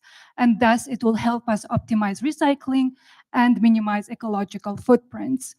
And every single item that gets disposed will be recorded and reported back to us, which will allow us to collect and conduct a comprehensive data analysis, which will also help us to reduce cost. For example, OSU spends on an annual basis about $25,000 and 240 labor hours on waste audit exercise, and this can be saved with the help of TrashBot. And this fullness notification it provides can aid us as a tool to increase the efficiency of waste collection and thus reduce the time and cost spent on this activity. And one of the main components of our project is training for users. In particular, training for the custodial staff is utmost importance for our implementation of the project. And therefore, we are in collaboration with these product developers, we will be conducting comprehensive and continuous training for the users. And moreover, these TrashBots are very energy efficient.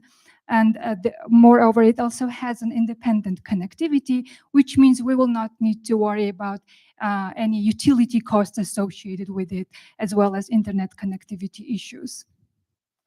And there are some organizations that were able to pilot this product already, and they witnessed a significant improvement in their waste management, such as this LA's Children's Hospital. They piloted 6 TrashBots, and they were able to achieve 300% more accurate sorting, and they reduced their contamination by 95%. And with the help of the data collected through TrashBots, they were able to identify top 5 landfill items for replacement, and this helped them to reduce their waste diversion, increase their waste diversion rate by 50% within just this 3 months period of the pilot last year. Another example is this Pittsburgh International Airport.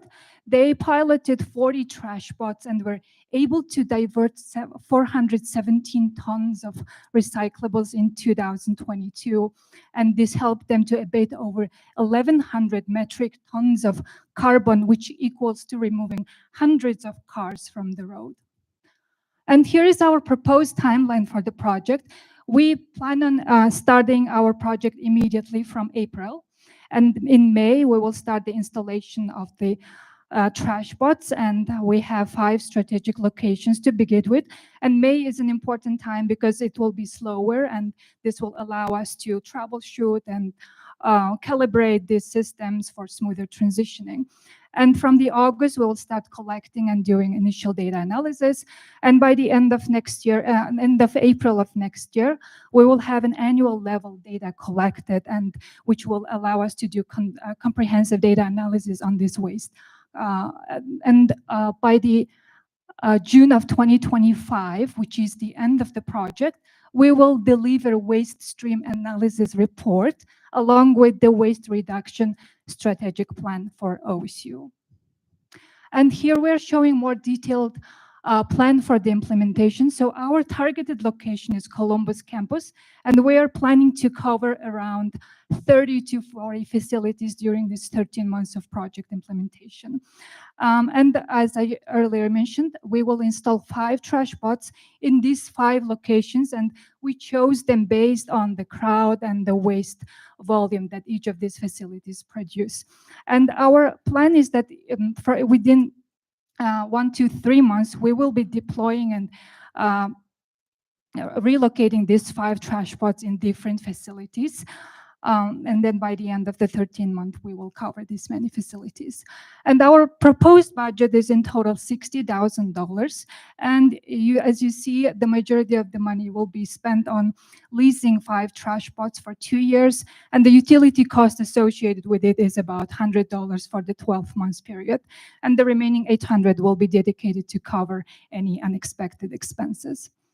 And in summary, with the help of the trash pod, we could increase our waste diversion rate by 50 to 55% based on these positive results observed from LA's Children's Hospital.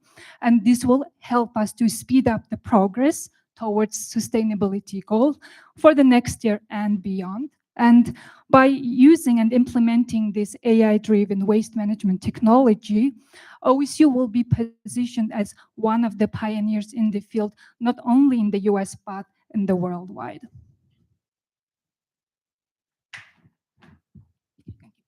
So the TrashBot project is more than just a waste management project. It is in fact a critical milestone in our journey towards achieving a sustainable future for every one of us. And with each item sorted, we pave the way for a cleaner, a greener, and eco-friendly campus. And we'd like to conclude our presentation with this insightful quote from Margaret Mead. Thank you so much for listening to us. Great job. All right, wow, we've got one right out of the gate for you. Thank you, Trash Robot. Take a breath, and we've got Sidar up first. Thank you. Okay, I'm going to make a few statements before I ask the question, because I want to make sure I understand the presentation correctly, because I suspect my fellow judges might have the same confusion. So your problem statement is a lot of recycling goes to waste because there's contamination. Humans are not good at doing this. Therefore, instead of investing humans by training and educating them, instead we should invest in technology. Who does it better than we do? And you've done the research, you think this technology is the best out there. Am I correct so far? Yes. Okay. And your proposal is, let's buy this and put it on 5 locations on campus. Right? We will start, and then we will be deploying into different. Here comes the question. What is your project? What is your idea? Like, how is this any different than Tom saying, we want to buy, as Student Life, we want to buy 5 of these and put it on campus? What is your group adding into what TrashBot already offers? It's a lease, not a buy, right? It's a leasing. Yeah, please. Yeah, so our project is increasing the waste diversion and reduce waste contamination, and this will help us to increase reach the sustainability goal. And these trash bots will do the work for us.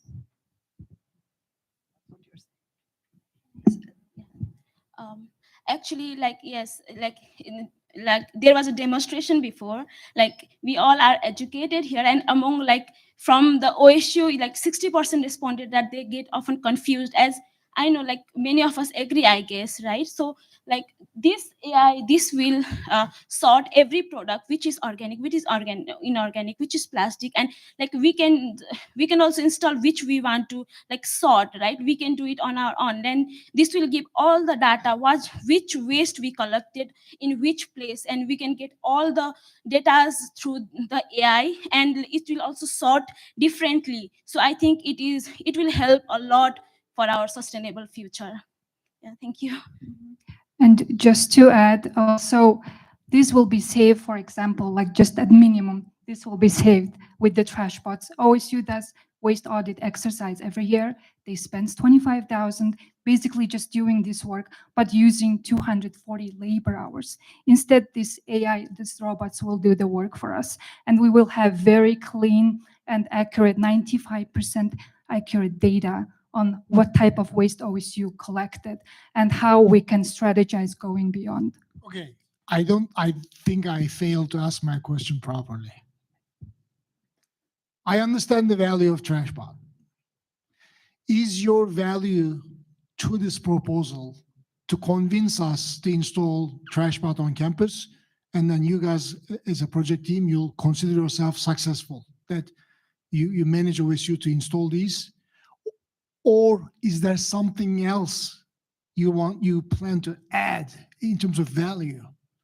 Yes. Beyond what? Like, how are you three different than a TrashBot salesperson trying to come here and convince us to lease 5 TrashBots? Yes, that's a very good question. And in our implementation plan, okay. We will give the strategy plan for OSU and detailing what's the best way to target which waste item and how we to deal it. And I think having an AI trash bin is the future. It's basically, this is the beginning of the next generation. And like we are, let me phrase it in a different way. So we are moving into AI-based trash bins. I'm sorry, I'll add one more sentence. So like being a PhD student, first year PhD student from Agriculture, Environment and Development Economics, AEDE, we will give a strategic plan to OSU, which the salesman of transport will not do. We will see which place will need what type, which place will produce what type of trashes, and what we should do to implement, like which would be the facility will be the right place to place transport on, and which will which facility will work on these recyclable bins which we have here. So like we will give the strategic plan to OSU by looking at all this data at the end of this year. I know it's not one sentence, sorry. I've got 2 questions. So following up with yours, is the goal to educate students, staff, and then faculty whilst increasing diversion rate? Or are you only looking at, we are actually in the AI era, we want to have AI only do the work and not get any return? Because the return in this whole project is being able to educate. But I believe that component has been missing in the presentation, where we are solely focusing on reducing contamination and increasing diversion rate. Second question is, were you in contact with the locations you had actually chosen? Were you in contact with building managers? And if yes, what were the responses? Because one of the buildings on there actually is one of my facilities, and I was not aware. You don't know. Okay, you can answer this. Okay, so I'm going to answer your first question. So the trash bots are going to provide us with data, like spot on data. And then we are going to, like, it's one thing to have data, it's another thing to be able to analyze this data and convert it to information that we can work with. Yeah, so that's what we're going to do. We're going to take the data from the trash bot, and we're going to analyze it and get useful information that we could use for even policy recommendation or help us to know what kind of materials to use and all of that. So that's one of our major contributions. So just to follow up with your answer, so we currently have data because we've done waste characterization studies. So what data are we going to get differently this time with the AI? So, yeah, I think to add to your first question, we are resolving these two main challenges with the help of the AI. And complex recycling rules is one of the main things that's impeding, and this will be resolved. And in terms of the data that is collected, it is not consistent. It's only done maybe once a year for a week or two, and we cannot say that this is representing 365 days. So we will be actually collecting 365 days. The variety of data will be amazing, and the accuracy of the data will be amazing. We could spend the 240 labor hours on something much more important to us instead of isolating the trash and trying to figure out what's going on. Yeah. Are you, in terms of the analysis that you're going to produce, are you going to give us analysis on source reduction, on what we could, because, in the hierarchy of waste management, you don't want to produce the waste to begin with, so therefore you don't have to worry about which bin you're throwing it in. Are you looking to provide that kind of strategies, like you're using a lot of X, and if you used Y, it would be cheaper, then you impact purchasing, you impact of not having to throw away something to begin with? Is that the kind of strategy you're contemplating providing for the university? So, and I think we also saw in our previous, projects, they are giving a good ideas of what can be added as a, replacement and like plastics and so on. But we need the actual data. Okay, are these 5, for example, we show this LA hospital. They analyzed the data and they detected top 5 items that needs to be replaced. And that helped them to divert and increase their diversion by 50%. And that's the similar thing, what we are trying to do. We are trying to detect exactly what items is what our target. And once we know, is it the plastic forks or is it something else? Once we have the data, we will actually have clearer picture. And then we will tell OSU, okay, you can replace these 5 items, and then that will help you to increase the diversion by this much. And I think that's the best way to go and to approach this issue. And sorry, just to add about the facility part, that's a very important issue because we are in close contact with Mary, and she in fact did inform us that's the next step that you need to do once you have this project, selected and you're ready. Then we will need to approach each of the facility managers and get their approval, and then we need to inform them what's going on. So we are totally aware of that. We just haven't started that process yet. Yeah. Thank you. So I'm curious why the trash bot. It seems like on the chart it outperformed others. The image that you showed from the Pittsburgh airport showed a user dropping a single-use plastic cup or something into the bin. I imagine the video says it's 3 times smarter than humans. I know we have some smart humans up here. That's pretty smart. What happens if, like a lot of people at Pittsburgh airport or other places, they dump a plate with different types of food, plastic, napkins, another cup, all at the same time? How does TrashBot handle that? That's a very good question because once you combine food and all these items into one plate, it's already contaminated. We cannot recycle it anymore, and TrashBot will automatically divert it into landfill basket. And when it knows, it also has, these sensors, and when it knows just light, empty weighted this bottle, it knows this is safe. We will move it to the plastic items. So it has that capability, and yeah, that's how it reduces contamination. All right, Buckeye TrashBot. Thank you very much for your presentation. Thank We you. appreciate it.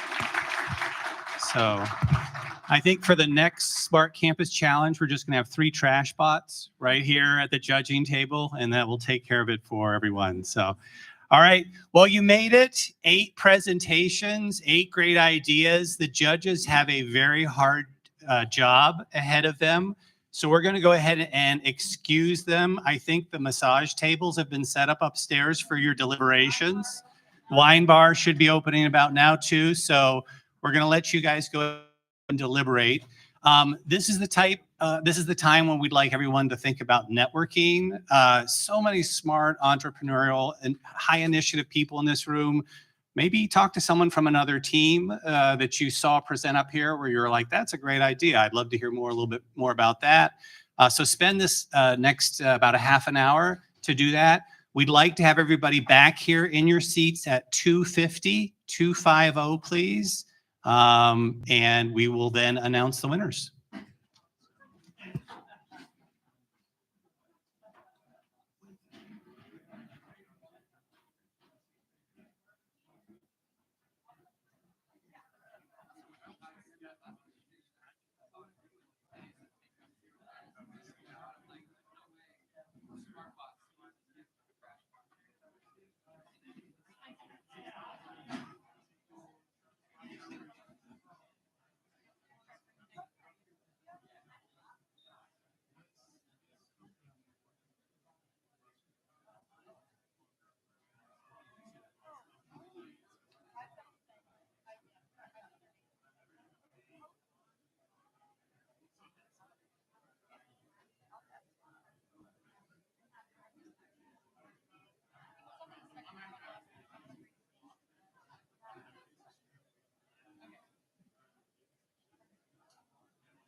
Be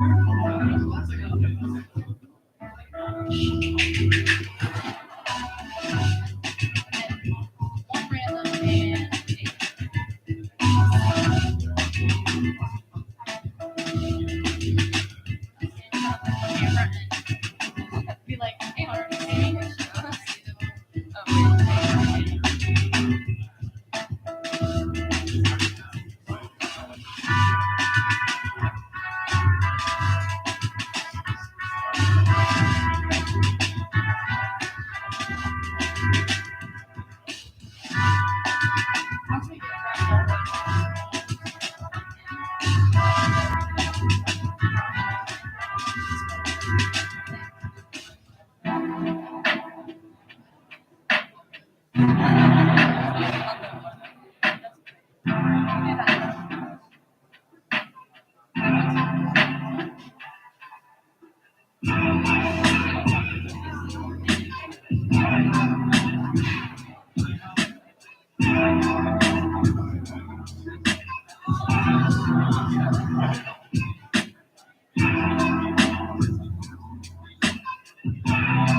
Do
we want to put the table here?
Yeah.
Everyone, thank you so much for your patience as the judges made their final deliberations. They have made some decisions here.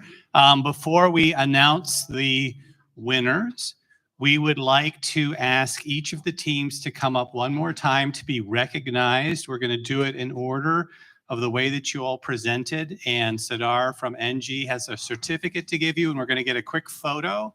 So our photographer is right here. Yep, right next to me. Very good. Sneaking up on me. Okay, so utensils to go. Let's have you come on up real quick. Please go ahead and join Sidar on the stage. Can we turn the presentation off just for the photograph, just for the time being while the certificates, or if you come forward. Perfect. Yes, front of the stage. Just come on up. Yep, come on up. Get your certificates. All right. Round of applause for utensils to go. All right, we'll keep this going. Campus carpool. Campus carpool. Let's have you guys come up next. All right, thank you. Congratulations for getting this far. Campus carpool. All right. All right, OSU Uniform Campus Recycling Initiative. Can you come up next, please?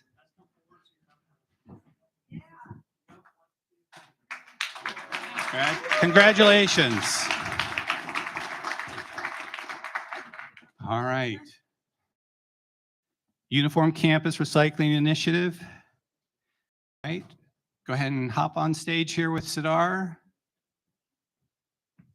Yep, that's it. All right, AgriBloom. AgriBloom.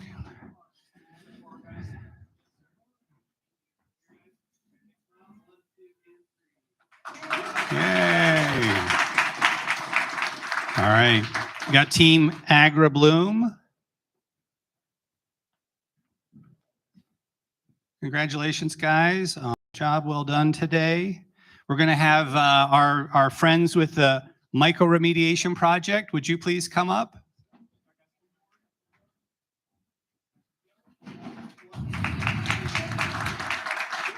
Great job. Micro remediation. Oh, and you even are bringing your fungal friends with you. That's good. Do we have an extra certificate for the fungus? I think that would be awesome. Treat them well because they will be ruling the planet soon. Dream, Team Dream, can you come up while we're getting this photo done, please? Forward. take a step. Yep. All right, congratulations. All right, next up we have Team Dream, and then I'm going to ask on deck Project Rain to sustain, please. Come on up.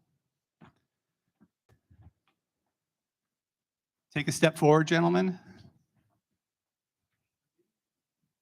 Perfect.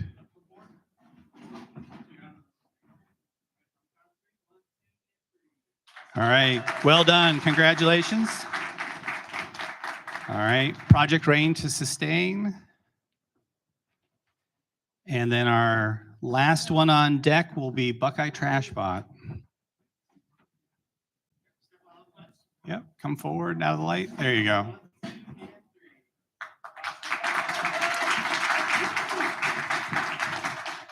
Wonderful. All right, and our last student team, head on up.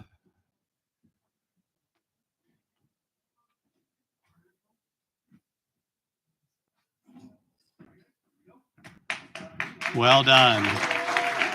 Great job. All right, we want to recognize all of you. Can we go ahead and move the table? We want to recognize all of you one last time for the effort that you put in to today's presentation. Give yourselves all a final round of applause. Congratulations. Well done. Thank you again to our judges for your work today. No, it's not easy. You asked a lot of questions, kind of got a little more pointed after lunch. We're not sure what you had, but the teams afterwards did a great job and answered your questions well. So, all right, I'm going to go ahead and call up 3 teams in no particular order. Actually, I'll just do it in the order that they appeared here. These are our 3 top scoring teams. So this is very exciting. So our first team, again, just in the order that they appear on our agenda, is Utensils to Go. Come on up. And we'll have you stand over in that area, please. Our next team, again, just as you appear on the agenda, is going to be Uniform Campus Recycling Initiative. Come on up.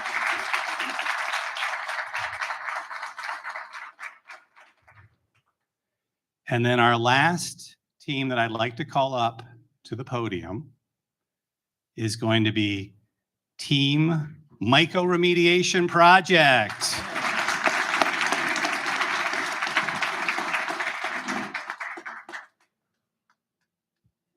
We may have to have you kind of bunch in a little bit or stand in front of each other. Or, yes, there you go, to get all 3 teams up here. So congratulations, you guys. You're the top 3 teams of today's competition for Smart Campus Challenge.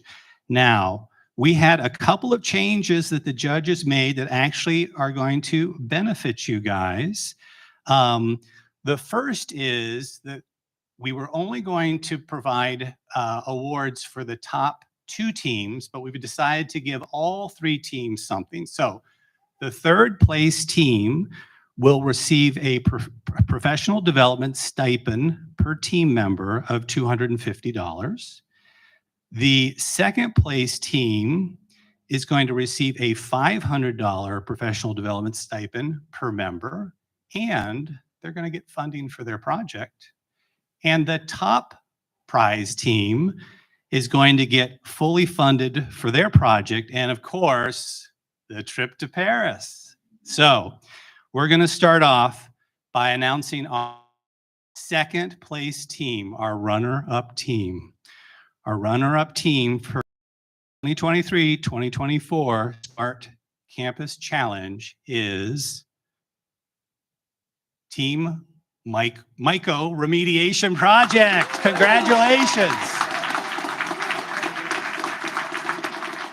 You are getting each a $500 professional development stipend, and your project will be fully funded based on the budget that you presented. Okay, so that leaves our last 2 finalists here. All right, you guys doing all right? Take a deep breath. All right, yeah. This is where the annoying music on the game shows start coming up, where they kind of drag it out. All right, so our 1st place team the team that will be going to Paris and will be getting their project fully funded is Utensils to Go. You're going to Paris. Congratulations. Well done.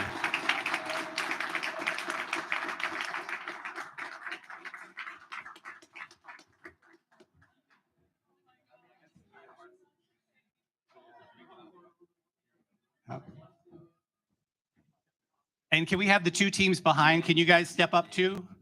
Go ahead. Everybody come forward, please. Everybody come forward. Yes, we will. Yes, we will. Yep.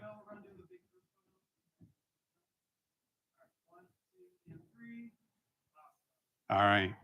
Well, congratulations. Well done. Congratulations to you all. Thank you for participating. Sidar, I believe you had a few closing words for us today.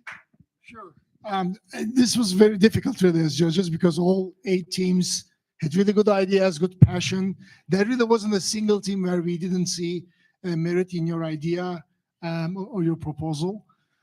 So just a few suggestions.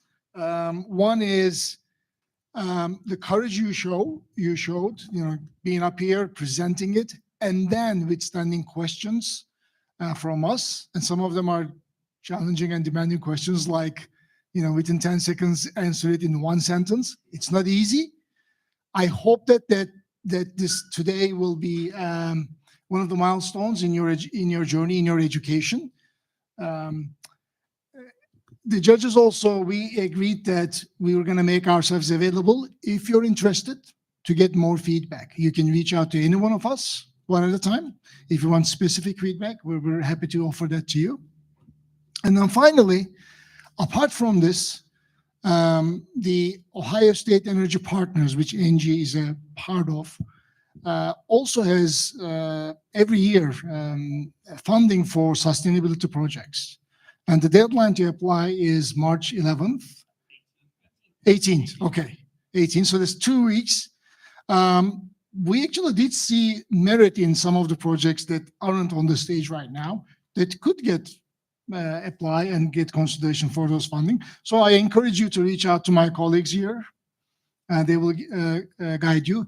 But again, this was a fantastic day. I thank every and each one of you. I know that a lot of work and effort went into this. So hopefully you'll remember this day going forward. Thank you.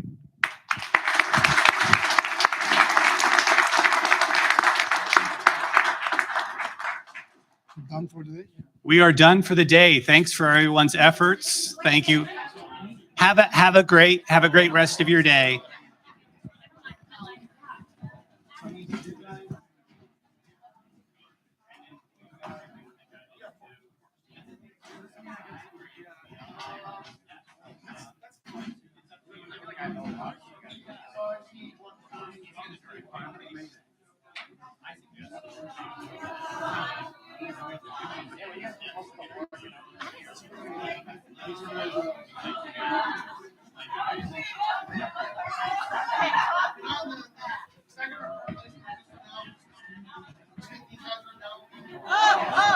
One team at a time? Okay.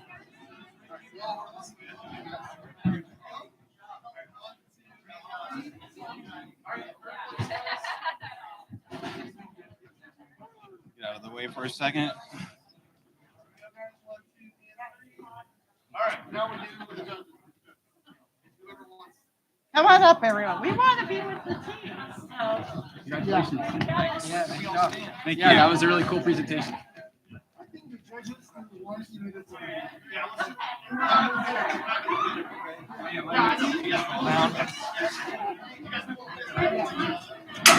Oh, you got it?